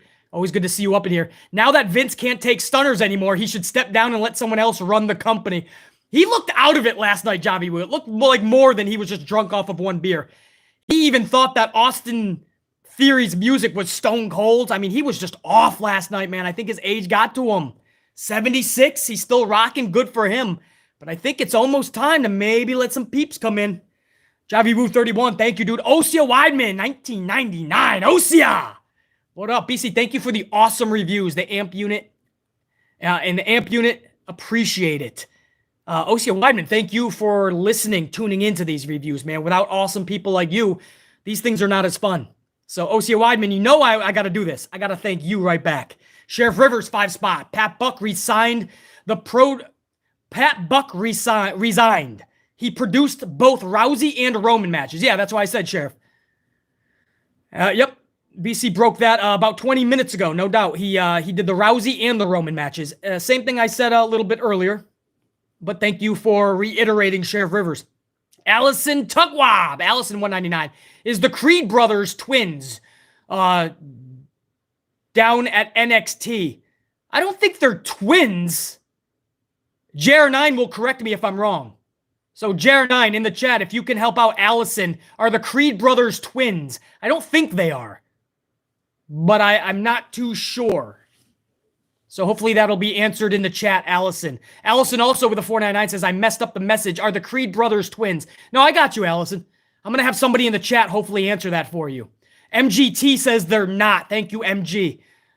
T. And I think, so anybody else that answers as well. And I didn't think they were. So Allison, hopefully you're still up in here and listening to that. Big Nang. What up, Big Nang? 2-spot.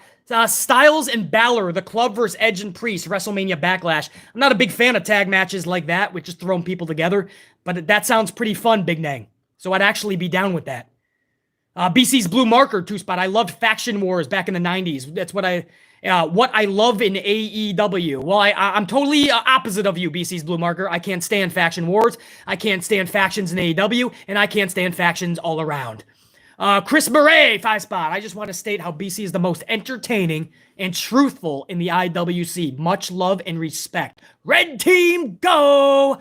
Joke on April Fools, too. Damn. That was too much. Much love. Oh, so Chris Murray, first of all, thank you for all the kind words, Chris. The most entertaining and truthful in the IWC. Much love to you and the unit. Red Team, go. Thank you for those words, Chris.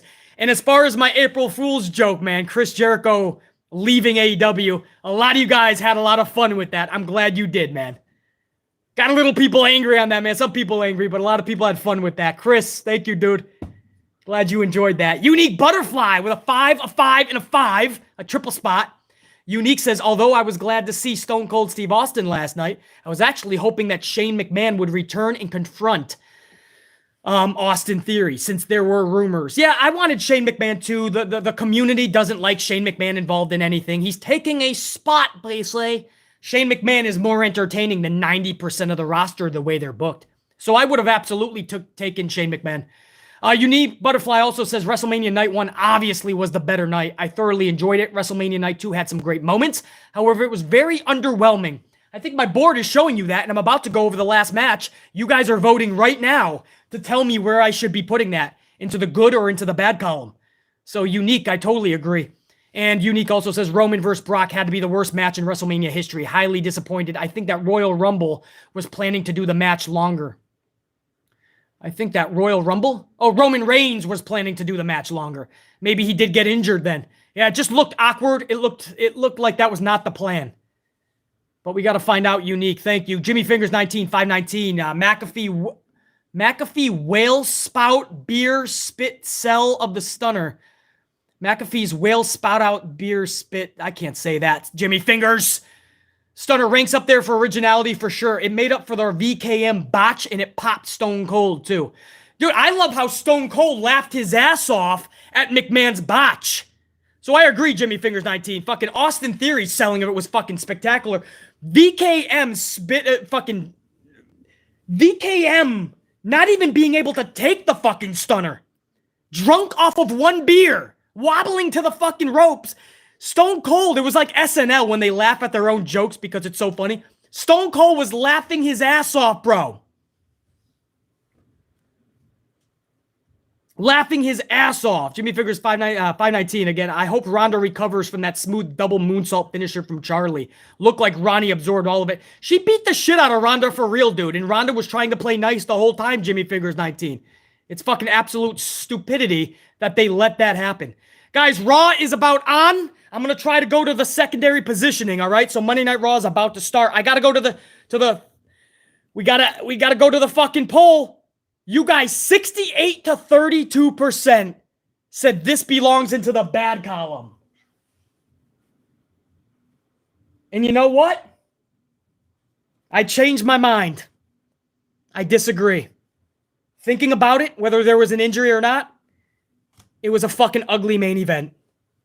You have to do more than that to end the whole weekend, guys. That goes into the fucking ugly column. I just pulled a swerve.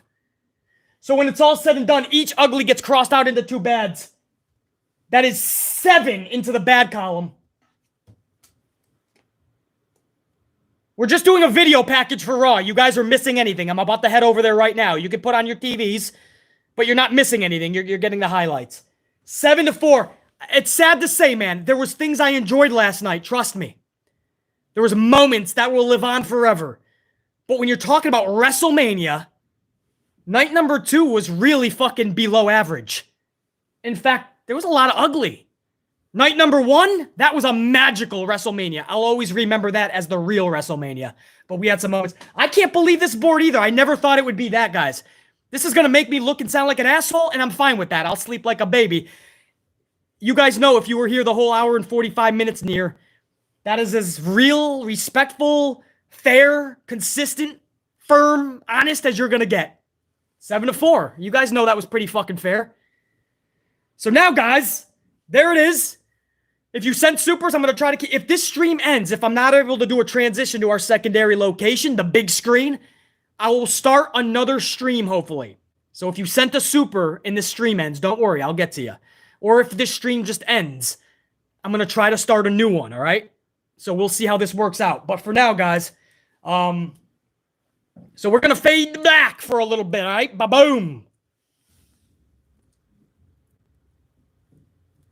You guys are going black. We got to do another coffee, too, by the way. Hold on, guys. You'll be right back with BC. We got to make another coffee.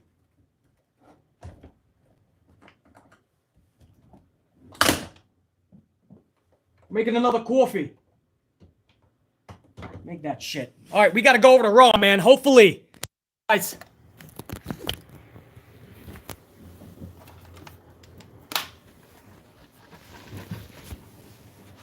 Hope I'm still with you guys.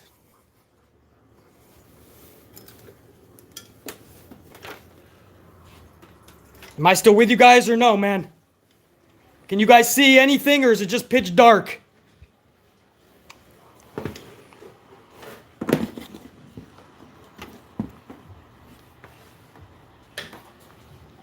If it's pitch dark, give me an oh hell yeah. I got a coffee brewing over here. Hold on, man. We're switching positions. You guys are seeing dark. Don't worry. It's not Malachi Black. It's not The Undertaker. We're doing a location change over to the big screen.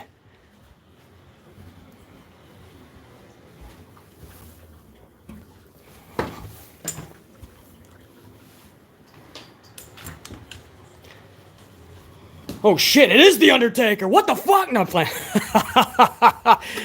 Got a coffee going, doing a little setup over here, man. I'm trying to... We're still in a video package, guys. Stone Cold and Kevin Owens we're doing. Just a video package.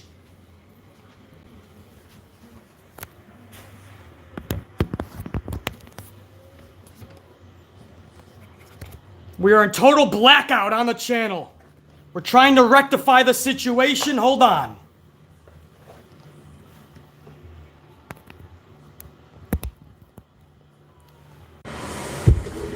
Check, check, check. Let's see if I can hook up the fucking mic up in here. Hold on, guys.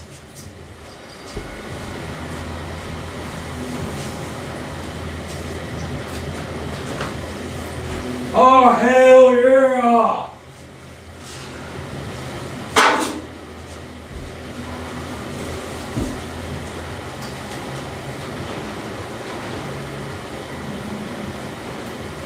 Hold on, we coming, man. Hold on, man.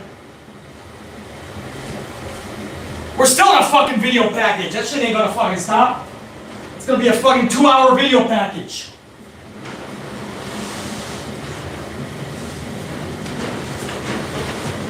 Oh, damn well that's a 2-hour video package.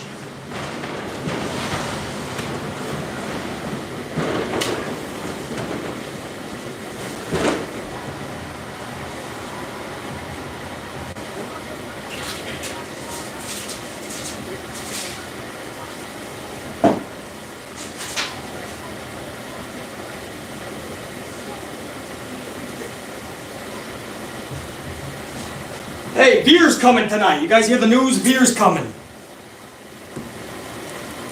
If anybody gives a fuck. Oh, the lights just went out. Oh, shit. Not my limit. We're still pitch dark on this review. Hold on, guys.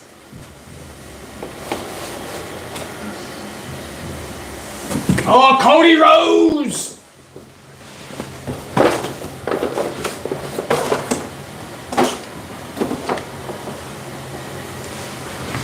It's Cody Rhodes!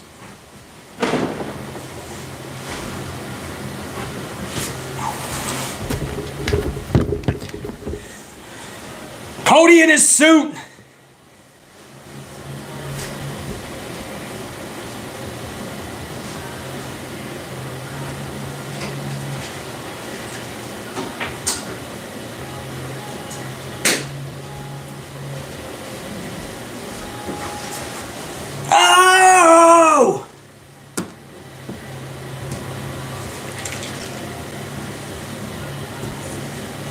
Here comes Cody!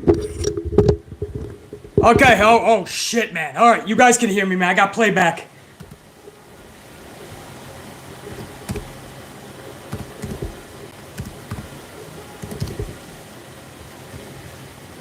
I'm coming, man.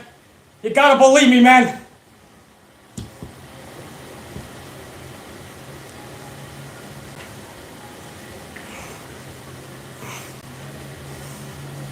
Oh, damn!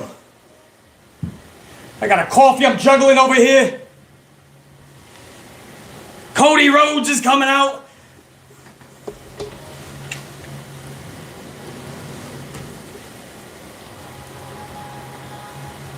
Cody laughing his ass off.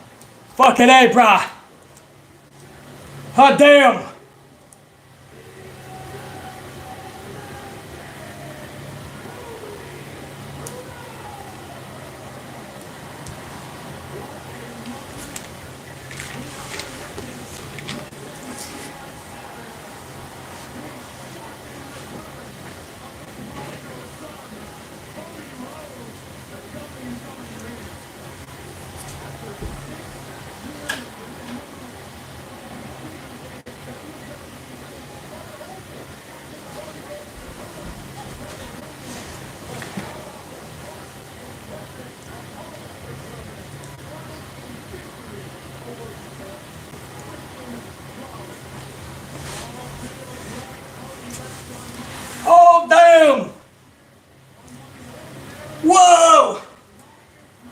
Let there be light.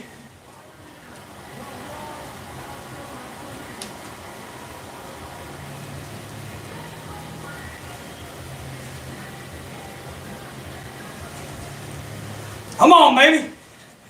Come on, man. Hey. It's me, BC. I told you we would get this right, man.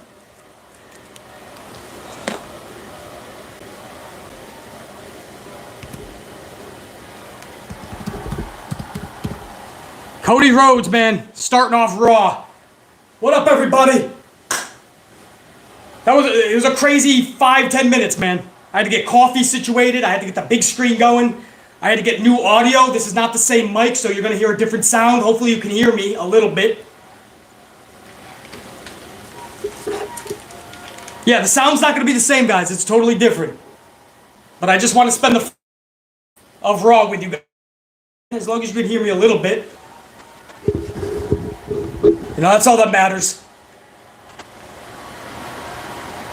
Cody getting that ovation, bro.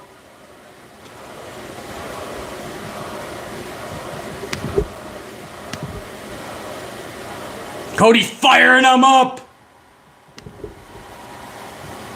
Trying to get you guys on a bigger screen. Hold on, man. Guys, all things considered, I'm glad we did the transition, man. Now I get to spend the first hour with you guys. If that didn't go right, we were just going to cut the stream. I was going to try to come back with another one. But... oh, I got to end that poll, man. You guys already said no. Roman and Brock should not go into the good column. I already knew that, man. I knew where you guys were going with that. 7-4 was the final tally. If you guys are just joining us for the Good, the Bad, and the Ugly Night 2, make sure you go back and check that review out, man.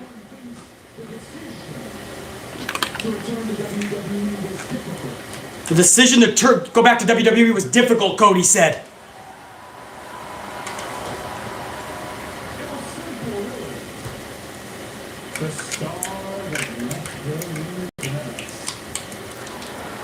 The star that left him in the dust.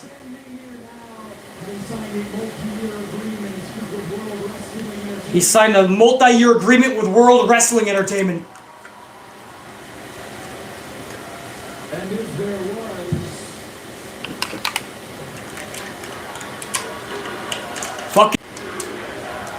You deserve it chant breaking out from Texas. Cody took a deep breath. If there was a glimmer of doubt, a shred of trepidation, the moment I rose up and started stepping something 1,000 fans, the moment I made the walk at a WrestleMania and defeated the superstar wrestler in any era, that being Seth Rollins, that doubt was eradicated. Fucking Cody Rhodes in the middle of a WWE ring, Monday Night Raw. Can you believe this shit, man?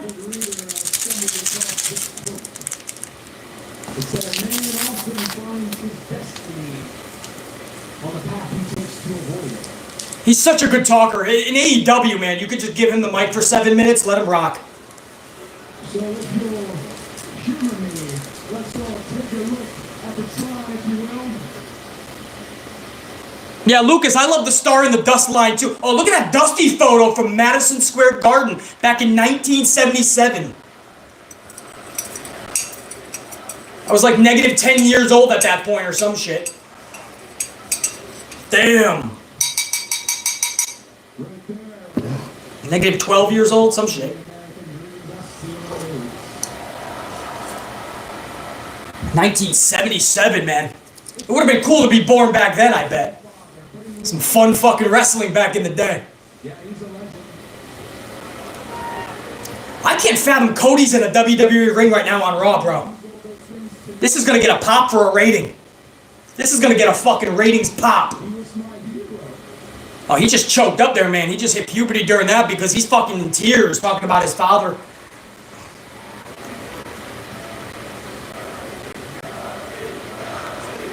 Another huge Cody chant raining out.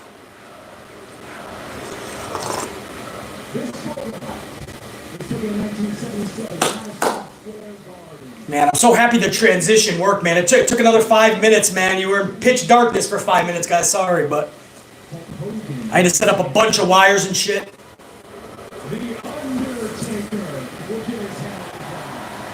Oh, he's talking about the fucking Undertaker.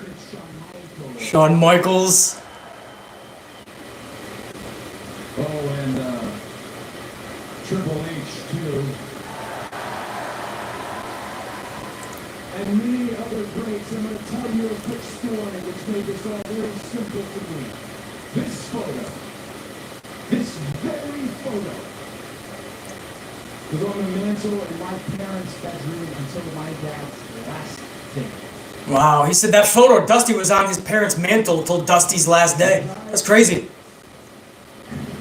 As I got hit to the industry, I worked up a little courage, and I remember I asked him when I worded it very poorly. I said, I didn't know that you were a champion like Hulk Hogan. Man, Cody's in story mode, man. He's got the people listening, though. He looked at me with the same eyes that Liberty has, and he said, He's still in tears, man. Cody's in tears, bro. patiently, he explained to me the champion's advantage. He said that he had won the match, but because it was by count out, he did not take home the championship belt. Cool story. He's telling a story about how Dusty was teaching him about wrestling. Champion's advantage. Dusty won by countout, but he didn't take home the title. Cody didn't understand why. Right then and there, at 8 years old, 8 years old. He said, not what I wanted to do at that age. I knew what I needed to do. I needed to win that championship belt. Oh, bro, fuck yeah. Cody is saying he doesn't want to be a mid-carder. Cody's here for world gold. He's going to have to go through... He's going to have to go to an island to get one of those titles, though, if he wants it. unfortunately, that dream died. It died right in front of me. That opportunity passed. Oh, he's in tears. He said, unfortunately, that dream died.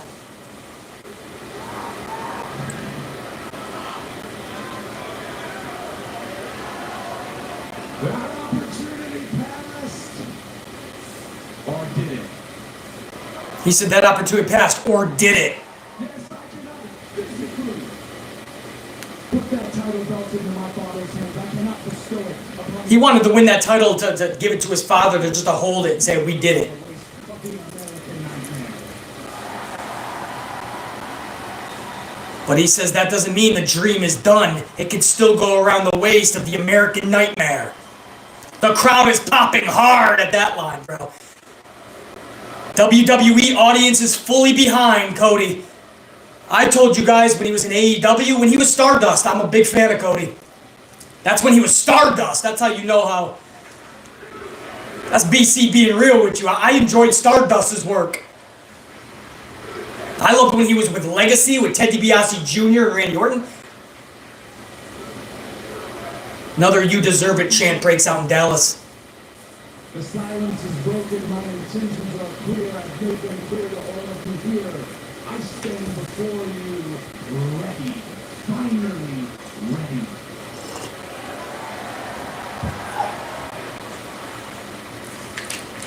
And I'm going to do it.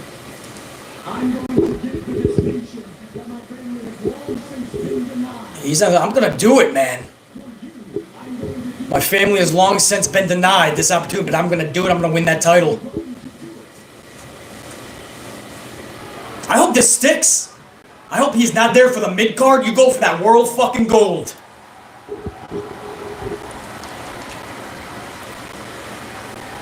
They still got that picture of Dusty up on the Tron. Oh shit, Seth Rollins is hitting the ring. Or at least the top of the ramp.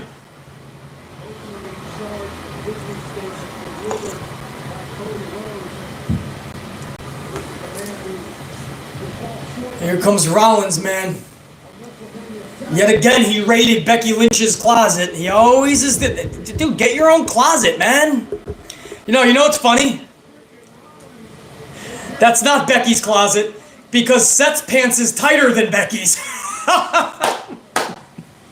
Right? Seth Rollins' pants are always tighter than Becky's. I don't know how the fuck a dude like that fits in the pants that fucking skinny, bro. Becky Lynch must look at him and go, damn, how'd you do that? Good old Seth, man. That Mania crowd is doing the song, right? That's why Seth got his theme music changed, because he saw that Becky Lynch, they used to sing that. He's like, I need something that's going to be catchy. So they brought that shit in. We have a face-to-face right now with Cody and Seth Rollins, man.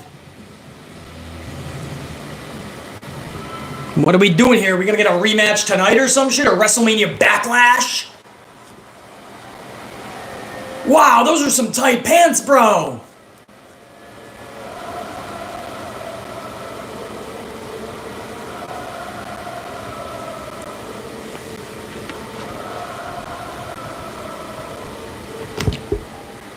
Crowd is all singing Seth's music.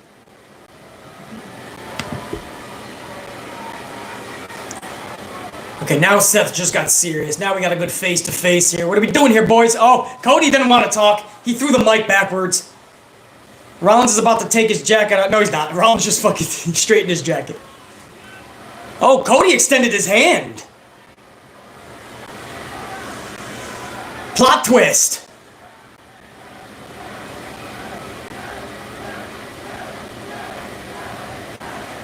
We got a plot twist here, man. Cody just extended his hand. I don't think Rollins would.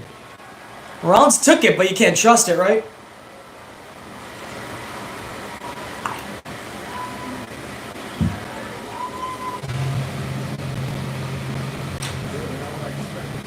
Wait, what's going on? That's it? Rollins shook his hand, and then Rollins is backpedaling. He's leaving the ring. The music is playing for...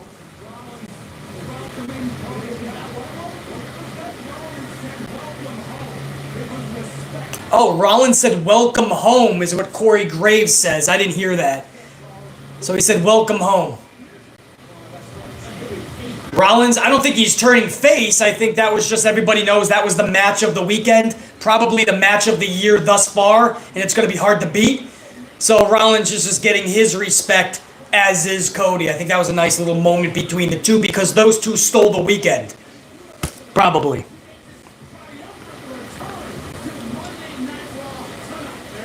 Oh, yeah, I can't fucking wait, bro. Yeah, RKBro. Yes, said nobody ever. We're going to giggle with RKBro. Here, Andy.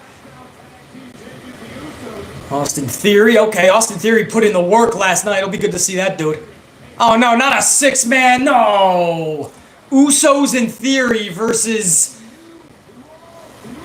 RKBro and, I forgot who. I don't even care. Bianca Belair, fuck yeah, can't wait to see Bianca.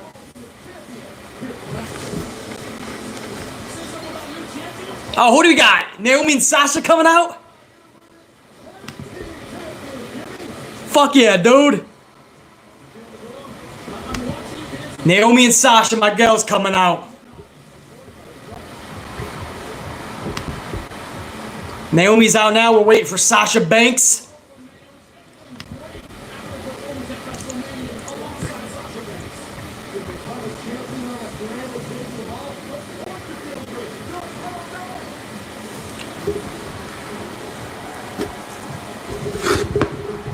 Here comes Sash. With the fucking mic here, man. Shit. Oh, I hope that mic stays there, bro. Otherwise, little face plant. Stay there, please, man. Stay there, brah. Hopefully that stays, man. Here's Sasha, man. The boss. The boss. Who they taking on, man? Oh, Rhea Ripley and Liv Morgan. I don't get this. Faces versus face. This is not going to help Liv Morgan at all, because you know she ain't going to win, which she should not be. But Morgan had momentum for the longest time. Now Morgan's going to eat another L. I wouldn't doubt that Morgan actually takes the fucking L. And not Rhea, because we can't have Rhea taking it. Look at Sasha, man. Sasha Naomi, dude. It sucks that they're fucking squeezed in a non-existent tag team division. It's non-existent. The belts are irrelevant, but it's good that they're getting time.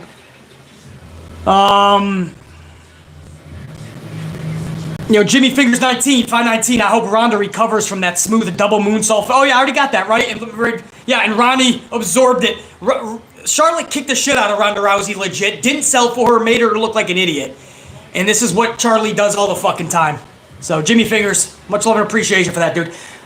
Unique Butterfly, 5 spot. Charlie thought she got over on Becky by facing Ronda instead of Becky facing her. But Becky and Bianca turned out to be the banger. How ironic. Any match is going to be better than Charlie's because Charlie's doesn't connect with the crowd. Charlie doesn't sell for her opponent. Charlie doesn't make her opponents look good. That's a problem, Unique. Eric D, 22B, 5 spot. Charlie could learn from Brooke. He sold everything and they say Brock can be awkward. Do you mean Brock maybe? Charlie could learn from Brock? He sold everything and they say Brock can be awkward. Yeah, if you mean Brock, Eric D, 22B, no doubt Brock knows how to do this professional wrestling thing accurately. That's the difference between Brock and Charlie. Allison Tuckwab, 499. Oh yeah, I already got Allison. Is the Creed brothers twins? That is a no. They're not twins. My unit answered that for both of us.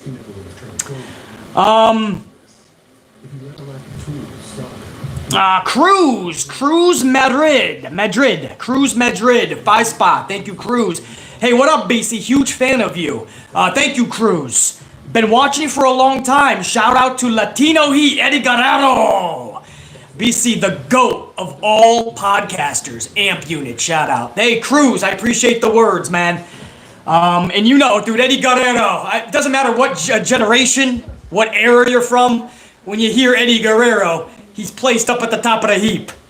You talk about respect. There's a few individuals when you mention their name, everyone unanimously goes, fuck yeah, he's the dude. That's fucking Eddie Guerrero, Cruz. DB, 5 spot. Thank you, DB. That main event was nothing but finishers. They are finishers. Oh, their finishers are being ruined. They're not special anymore. Plus, no Rock. My vote is bad. DB, you're absolutely right. In fact, once I thought about it and I got your guys' poll number, I said, check that. It was actually ugly. So I took what you guys said, which was overwhelmingly bad. You guys chose bad up in the poll. If you guys are just tuning in, you gotta watch the stream back because you guys participated in at least 3 of the fucking matches tonight where they go column-wise, good, bad, or ugly. And I took what you guys said for that main event bad, I made it ugly because the more I thought about it, I had to be real here, man. It was a bad fucking, I almost dropped the fucking mic. It was almost a, I don't know if Roman got injured for real or not, but it wouldn't change my decision. It was a bad match. Even if it was supposed to be extended another 4 or 5 minutes, would they have had a much better finish? Or would it still been a couple of fucking spears? You gotta do better than that. So DB, no doubt. Big Nang with a 5er and a 2 spot. Big Nang says, so overall as a whole with both nights, WrestleMania 38 was a good show combined. Well, let's see here. I think the first night was 11-5, correct? Big Nang, correct? Big Nang, I think it was 11-5. This was 7-4, I think, bad. So 15-12, I think, is the final number. Maybe Jer9 or somebody can combine both our totals for both nights' review, good, bad, and ugly. I think it's 15-12. This was actually a good WrestleMania by 3 points. So, yeah, Big Nang.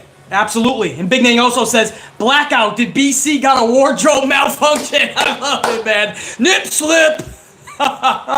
Move it aside, Charlie. Oh, they're showing the Dallas Cowboy cheerleaders. Austin on his ATV. I mean, there was a lot of good WrestleMania moments that'll live a lifetime, man. I think 15-12 is pretty accurate. Night number 1 smashed it out of the park. Night number 2 struggled for most of the night. So Ashley Steggles, I believe, is also backing that up 15-12 in favor of the good. So yes, it was a good WrestleMania by 3 digits if you combine both. Good call, Big Nang. No wardrobe malfunction, Big Nang.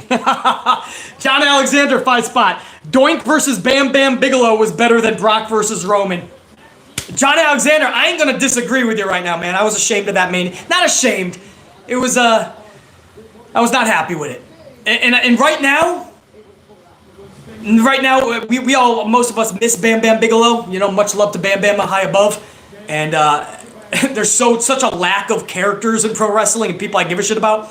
Right now, John Alexander, Doink the Clown, and Bam Bam Bigelow sounds pretty damn good.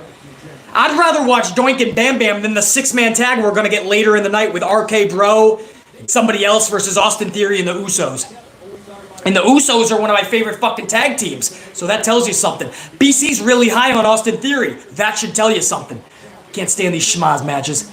Right now, guys, we're back to the action. We got Liv Morgan and Rhea Ripley versus Sasha Banks and Naomi. Now, Sasha and Naomi are two of my favorites. They have to win this match, obviously, but I don't want to see Liv Morgan lose a fucking match. And that's what it looks like.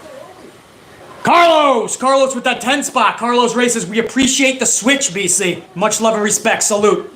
Carlos, I appreciate it. I know it took a little longer than I wanted, like 5 minutes of blackout, but I had to make sure everything was fucking plugged in correctly, and I didn't want the screen to go in every which way and give you guys motion sickness.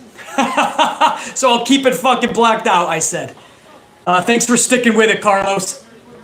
And Carlos with a 10 spot too says, BC, we need to find out what title of that is Dusty is holding. NWA, WWF, WWE. I believe it to be NWA or WWF. That I don't know, Carlos, because I had two screens I was viewing and the big screen. So I was flipping through, and every time I would look, it was just on the Tron. So I couldn't see what title belt it was, Carlos. But hopefully somebody in the chat can tell both of us. Carlos, much love and respect. Dante Jaron, 23,499. Not gonna lie, I never was really a big Cody fan, but his promos always get me, and he's made me a fan tonight of his promos. Yeah, Cody has a way to just tell stories and captivate you. So Dante Jaron, 23, I'm with you. I was about to call this match, but I think they're going to commercial in a second. Usually when you see a bunch of spots, it goes to commercial. Sasha just did a fucking flying spot off the apron. Naomi just went over the top rope. Maybe not. Maybe there's going to be one more spot and then they're going to commercial. The ref is telling Naomi something. I think it was supposed to go to commercial. The ref just told Naomi something and now they all look lost. So Naomi just went back out. The ref is now screaming something to Rhea. Everybody is off guard now. Something happened there. Now everything just went sloppy. Maybe now they're going to commercial. Yep, BC called it. I told you, man. Something happened where they delayed the commercial another 30 seconds. That was weird. Because the wrestlers thought that once the spots are performed, we usually go to commercial. So the ref had to tell both of them to get back in the ring. Then we're going to commercial. So BC's got you. This is why I'm number one, bro. I break this shit down better than anybody. That's not a pat on the back. I just view this shit for what it is. I love fucking depicting every fucking ounce, every segment of this shit, every fucking depiction, every detail. Yeah, did anybody tell Carlos what that belt was? Because I couldn't see it. It was up on the Tron, too small. John Alexander, 2 spot. Seth looking like the Pink Panther out there. I think Byron Saxton, John Alexander, also has some pink on too, man. They're all sporting the fucking pink today.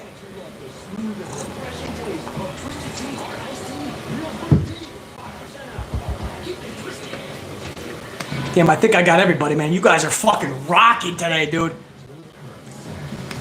Not even just the supers, guys. Over 400 on the ups. We went at an awkward time. We went live with the review of night number 2 of WrestleMania after 6 o'clock p.m. Less than 2 hours before Raw. Hundreds of you guys packed the fucking amp unit station before we took off on that highway to fuck yeah. And to see over 400 of you guys smash that up, dude, I appreciate that. We're headed toward 500 now at the most awkward of times to start this bitch. You guys are the fucking best, dude. And Colin with that 199 said, wait, what happened between Cody and Seth? Seth, nothing happened. Seth came out during Cody's promo and they just shook hands. Seth said, welcome back to the big leagues, basically. And Cody, welcome home. Seth Rollins yelled, welcome back to the big leagues during their match on Saturday night. And Cody just shook his hands and that was it, Colin. Jaron Gaming, 5 spot. After Mania Night 2, the total good, the bad, and the ugly for a year.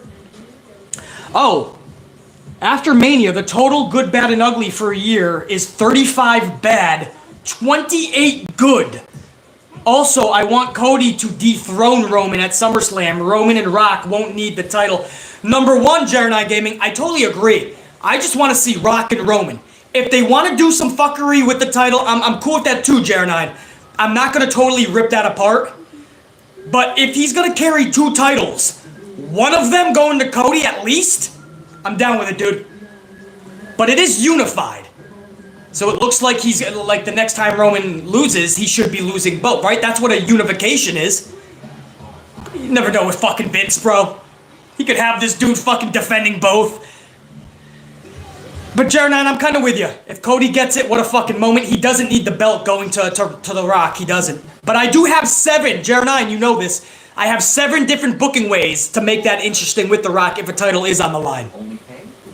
As far as the good, and the bad, and the ugly, the total count Jeremiah is telling me. Jeremiah, when is that from, bro? 35 bad, 28 good. Since when are we talking about? 35? Are we, Jeremiah, if you're still in the chat, are you counting from WrestleMania 35? So 35, 36, 37, 38, 4. Let me know, bro. VC Stallion, 199 AEW fans need to chill on the Cody hate. Bro, they're fucking, they'll never let that down. This is a huge hit to AEW this week. They know that. AEW, Tony Khan, they took a monster hit this week. And it's going to take Bray Wyatt to get them back on track.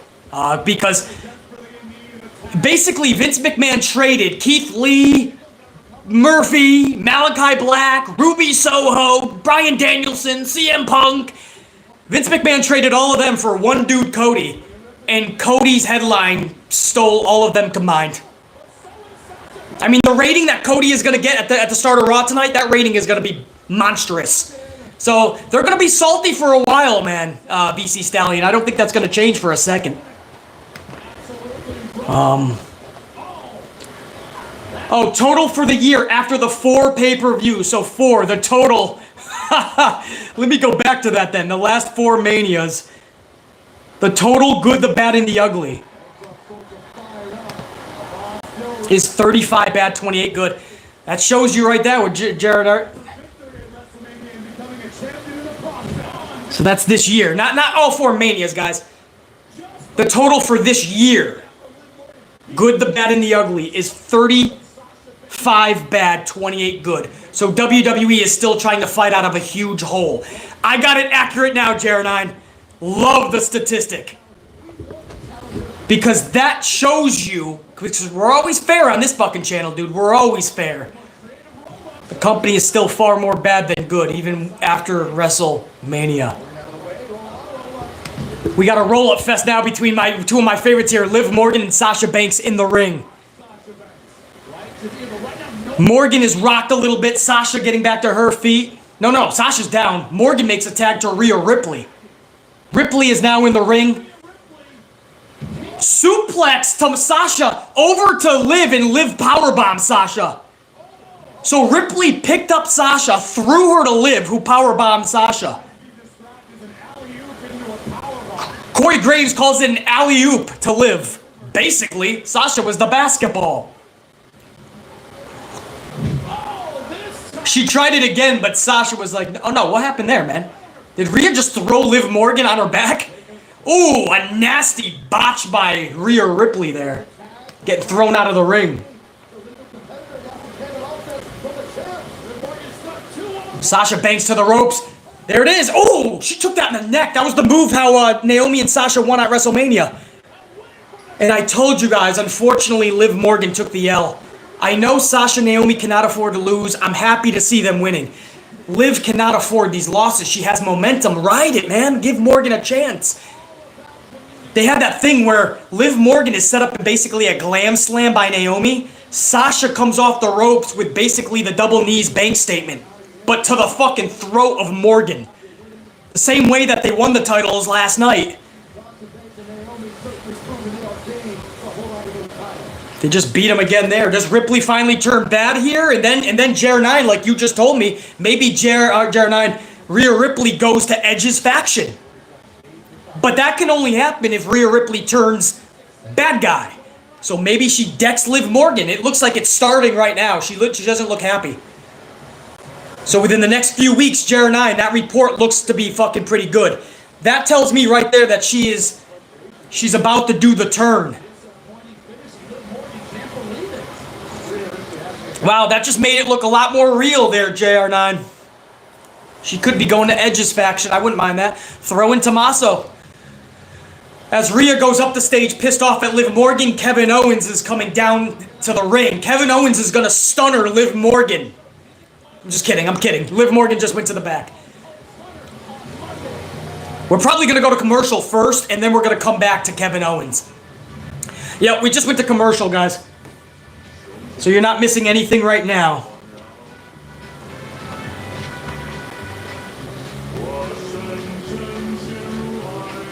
Dante Jarren, $23,499. Dusty was the NWA champion. The belt was probably the WWF title via superstar Billy Graham. That could be accurate what Dante Jarren 23 is saying, Carlos. Because again, that was a photo where he didn't win that title. He won via count out and he was holding it up. I think that was the whole Cody story.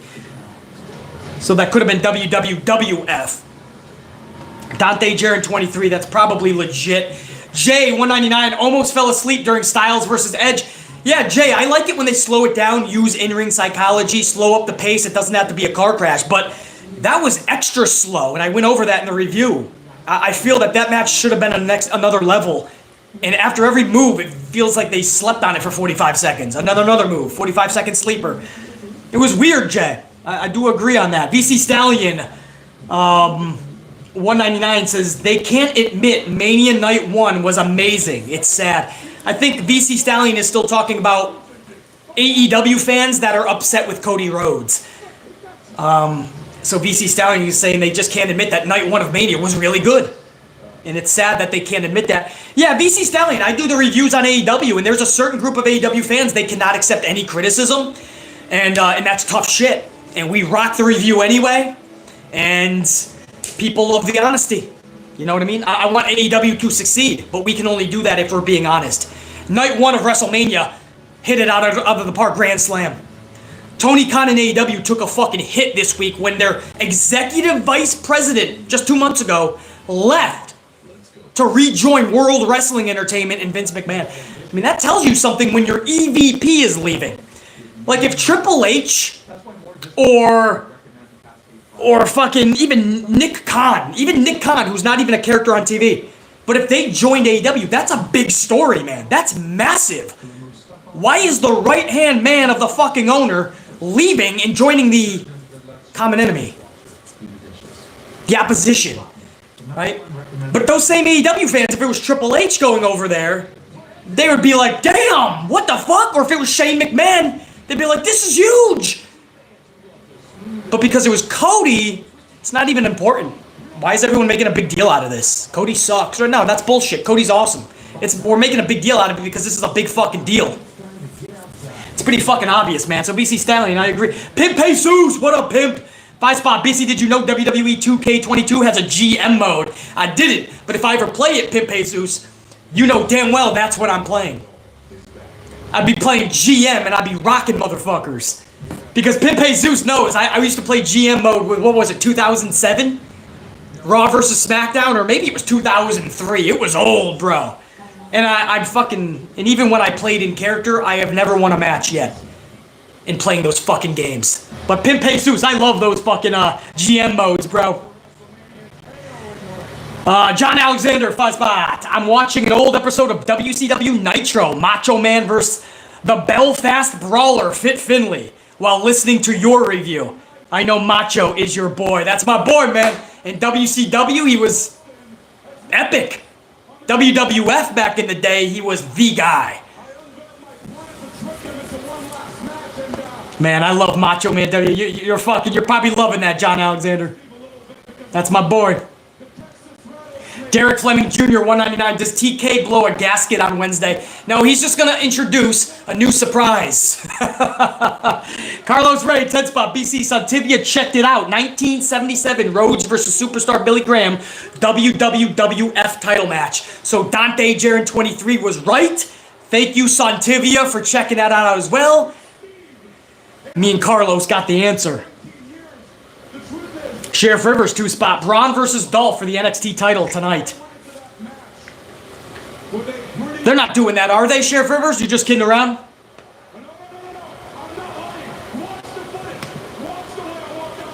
Sheriff Rivers said Braun versus Dolph for the NXT title tonight. They're not really doing that, are they? Somebody let me know. Kevin Owens said I was in the gym before the Austin match. I was lifting weights and I hurt myself. Classic heel, man. Make those excuses. I love it.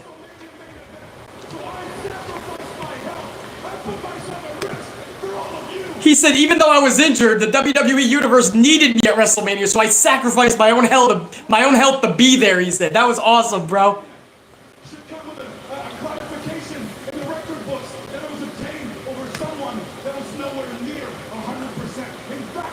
Oh, you guys are telling me that's true. Sheriff Rivers with the breaking news from BC. I didn't see the graphic. Braun Breaker versus Dolph Ziggler tonight. They put on a good fucking match at Stand and Deliver. I'm okay with that. I wish it was on NXT, but they're gonna cross. Who the fuck is this? Ezekiel.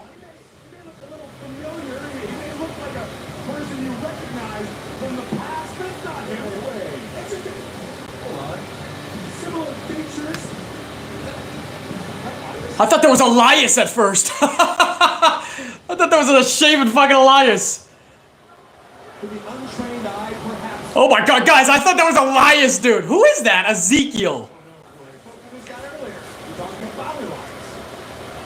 Wait a second.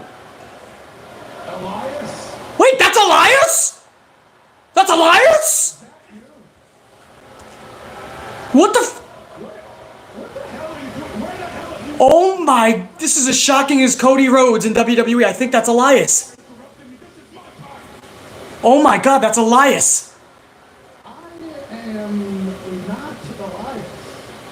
Oh, it's not Elias. I thought that was Elias.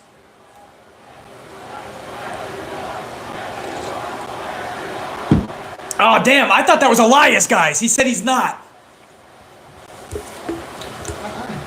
I am not Elias. Oh, it's Elias's younger brother. Ezekiel is his name. He looks just like— they must be twins. Wow, it looked just like him, didn't it? The name is Ezekiel. Ezekiel. Elias's little brother is on Raw, man. This is cool. What did you just say? You're not Elias, you're Ezekiel. No. Yeah, he is a little bit more toned than Elias, I think. Owens thinks it actually is. I did too, but it's not. I'm just playing around, guys. I know it's Elias. I'm totally fucking around. He's making it look like he's not him, though, man. I love this. Owens is playing along with it like, dude, you're Elias. What the fuck are you doing? You're Elias. Stop the BS. Kevin Owens is getting pissed off, bro.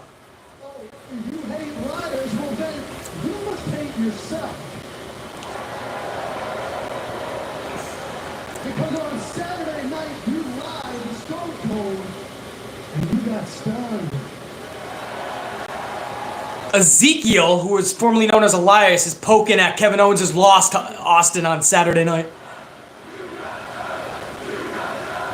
You got stunned chant from Dallas. Wow! Elias! Owens said, I used to like you, now I don't. Now I like you even less. He said Elias Enrique, whatever the hell you want to— it's Ezekiel, Kevin, not Enrique. Owens is hilarious. He said Elias Enrique. It's Ezekiel, Kevin. He just gave Ezekiel a 10 count to get out of his ring or he's gonna get his ass whooped. We're doing a countdown. 7, 6. I can't believe Elias came out of the woods like that. 3. Ezekiel is not leaving the ring.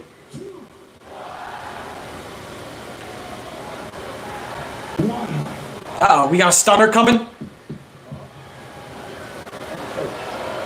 Oh, Owens left the ring.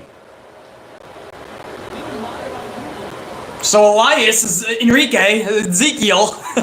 He didn't leave the ring, but Owens left. I don't think Owens is done though. Owens is gonna, maybe this sets up a little feud here. I'm okay with this. Elias's first feud back is with Owens. I'm okay with this, man. This could be fun. This was actually a good exchange. Wow, I can't believe what I just witnessed, man. At first, I was like, that looked like Elias, didn't it?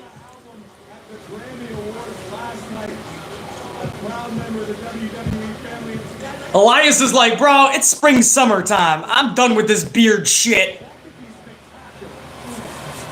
Dominic Mysterio is coming out. We'll see if he's with,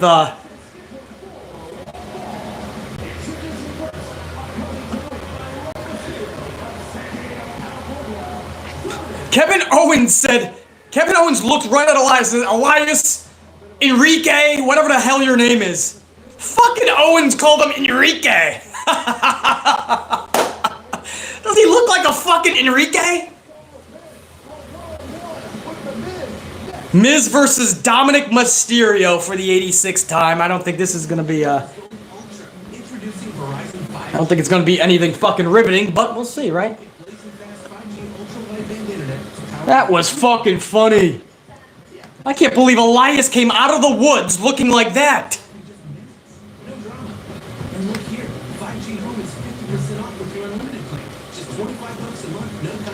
Oh, man. Braun Breaker versus Dolph tonight. That should be fun, man. Hopefully that attracts some eyeballs over to NXT. We'll see. Dante Jarrett, 23, $4.99. MSK, the NXT Tag Champs, probably going to get released. Nash Carter's wife, who's a wrestler in Impact, posted pics online of her face after he beat her. Damn, bro. Was that tonight? That she... Well, probably then, dude. MSK was just that stand and deliver too, man. I hate hearing things like that. Dante Jarrett, 23. Unique Butterfly, 5 spot. I actually saw a video where a Cody Rhodes t-shirt was set on fire in a backyard. These fans take too much to heart. Damn. Cody already got his money though. So they're burning Cody's shirt. Cody already got his money. He doesn't give a fuck. And then Cody's new shirt sold out in record time. He literally took the social and Cody thanked everybody for his shirts being sold. So that's just gonna draw more people to Cody's name, Unique Butterfly. I'm sure he's okay with that shit.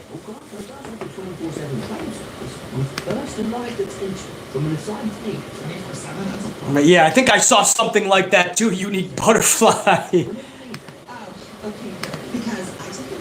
Ashley Steggles, 179. Who wants to walk with Ezekiel? I was thinking that, Ashley Steggles. I was thinking, damn, man, I used to be okay with walking with Elias. I don't think I want to walk with Ezekiel. Put some fucking pants on, brah.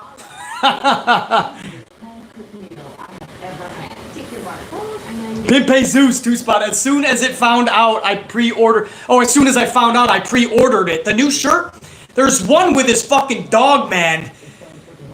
Badass with the fucking crown. You got the dog fucking. Just fucking jumping out, ferocious. It looked badass. Man, that's gonna piss me off. What's his dog's name, man? Pharaoh? Somebody give me Cody's dog's name in the chat, please.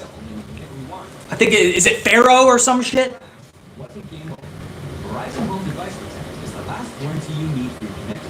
Yeah, Pimpe Zeus, man. That shirt fucking flew off the fucking chain. Pharaoh, yeah, thank you, Jeremiah Gaiman. Yeah, his dog is on that shirt. That's why he's so, like, proud of it.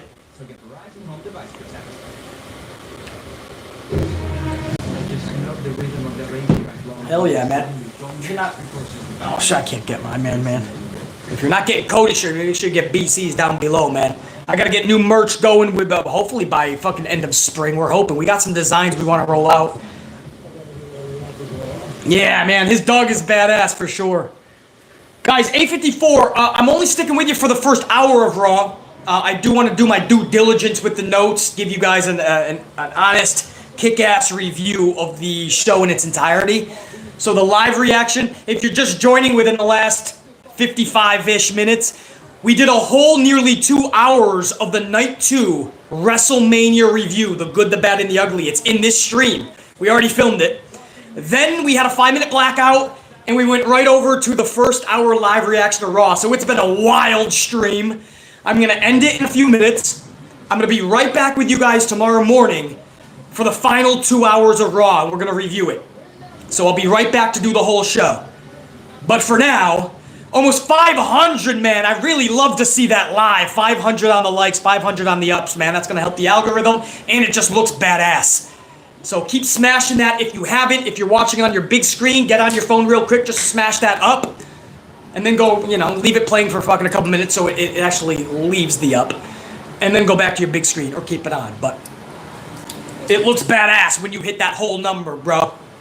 So that 500 live, and then we'll be on our way to 600. And everybody will know that for fucking almost 3 hours, we whooped some ass. Pimpe Seuss. As soon as I pre-ordered it. Oh, I mean WWE 2K22. Oh, Pimpe Zeus. I thought you meant Cody's t-shirt because we were talking about it. Yeah, Pimpe Zeus is talking about WWE 2K22. The new fucking WWE game. Yeah, almost everybody pre-ordered that shit because it looks pretty badass. At first, people were hearing negative things. I'm not a big gamer, though. So I don't pre-order any game. I don't even know what systems I have. I have an old Xbox. I have an old... I don't even think I have a PlayStation anymore, do I? I have a Nintendo. Bro, I have a Nintendo. Do you remember the old Nintendo? I have a small one. I think it's called Classic. But it's like what I grew up with, but it's tiny. So I can like fucking pick it up and change rooms and fucking... And I can play Mario Brothers on it. How cool is that? So I'm not a big gamer. Give me Mario Brothers and I'm good, Pimp Jesus. I don't have time to game, man. I'm always fucking traveling and out in the world just kicking ass. Whenever I have free time, this is it. Guys, I was talking to you for a fucking 2 minutes. Miz just beat Dominic Mysterio, and I was watching the match. If anything good happened, I was going to start calling the action. Miz just beat Dominic in 2 minutes. What does that do for fucking Dominic? The feud should have been done at Mania. Miz and Logan won the match. Logan looked really good. Miz skull-crushed finale Logan. Unless Logan's going to come down the aisle and beat the fuck out of Miz, this serves no purpose. It's fucking Veer! Whoa! This is the shock heard around the world. You thought it was Cody Rhodes? Veer has just come to Raw after 96 years. Veer! And he has Elias's beard. Veer has Elias's beard.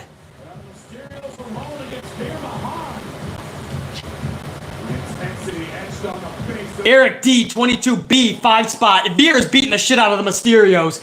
Eric D, 22B, 5 spot. If the unthinkable happens and our boy comes back, you have to go live, BC. LOL. If you're talking about Bray Wyatt, Eric D, 22B, fuck yeah, brah. I mean, once my boy Bray Wyatt, I don't care where Bray Wyatt shows up. I'm gonna support that company double at that point. I'm hearing the Briscoes are gonna be working more regularly with Impact. How is Tony Khan fucking this up? Fuck Warner Media. You have to tell them, I respect you, thank you for giving me a time slot. The Briscoes deserve a spot in either AEW or ROH. There's no reason the Briscoes should be in fucking Impact. Veer is beating the fuck and choking out Dominic right now. Veer has came to Raw. That sounds horrible, by the way.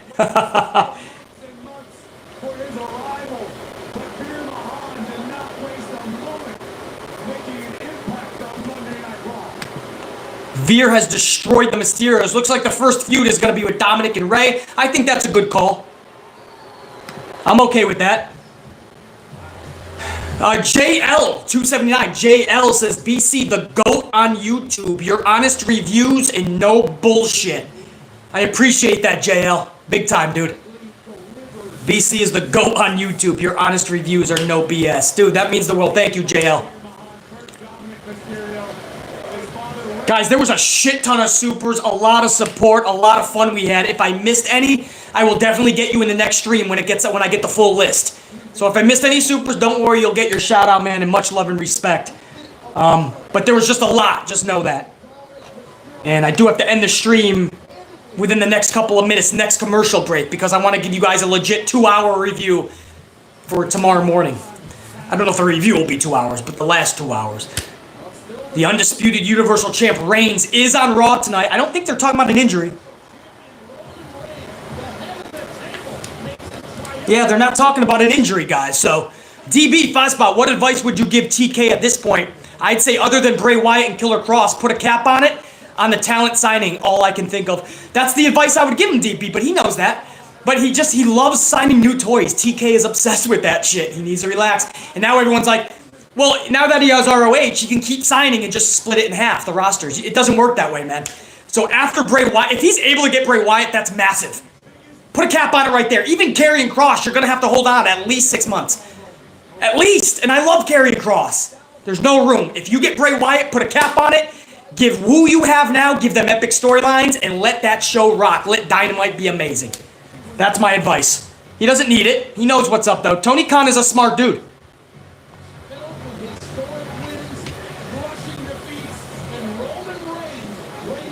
Guys, I'm going to take off in the next 60 seconds. I appreciate the hell out of all you. It's been an amazing week, not just weekend. I put together more content out there to you guys than I probably have in a whole month, right? You can take all my month of content. I tried to give you guys a whole week of fun, interesting, entertaining, thought-provoking content. I hope I did that justice. I thank all you guys, even if you didn't watch all of my videos this week, if you clicked on a BC video, if you took a moment to smash the up, just a moment, even if you didn't say anything, not a comment, not a super, it doesn't matter. If you just took a moment to smash the up to show the support and love. To you guys, man, you guys are the utmost best. You're the reason why this week was so much fun. Bianca Belair, my girl's out, man. Look at Bianca. Fuck yeah, rock it. Probably gonna go to commercial, and then they're gonna let Bianca talk. But to all you guys, man, and we're not done yet. Tomorrow morning, I don't know if it's going to be live, I hope so. But tomorrow morning, man, I'm going to give you guys the rest of the Raw review, the last 2 hours. I just want to give you guys a little bit of a treat and go live for the first hour. So, thank you so much, everybody, man. Bianca, we're going to go to commercial. When we come back, Bianca's going to speak. I'll have the notes in my review for you guys tomorrow. Thank you for an unbelievable week, an even more epic weekend, and a fucking balls to the wall. Good, the bad, and the ugly the last 2 days, dude. What a WrestleMania. Thanks to you guys. Much love, guys. All of you. Big Nang at the final second with that 5. Imagine Bobby Lashley going after Reigns since he was done dirty 2 months ago for the title. But yet will be fed to Roman. Yeah, but Big Nang, with Bobby's booking, it'll never work. Vince does not go all the way with Bobby. He gets him to the fucking cookie, but he doesn't let Bobby get the cookie. And if Bobby is able to get the cookie, he's not able to eat it. That's the best analogy. But Big Nang, I agree, but he's not booked as such, man. Especially when you're having Omas matches. Much love, guys. BC signing off. Check you. Till tomorrow. Ain't gotta wait that long. Much love, guys. I'm out. What a fucking mania, dude. Salut! 500 on the ups. I just saw that. Let's go to 600. Fuck yeah.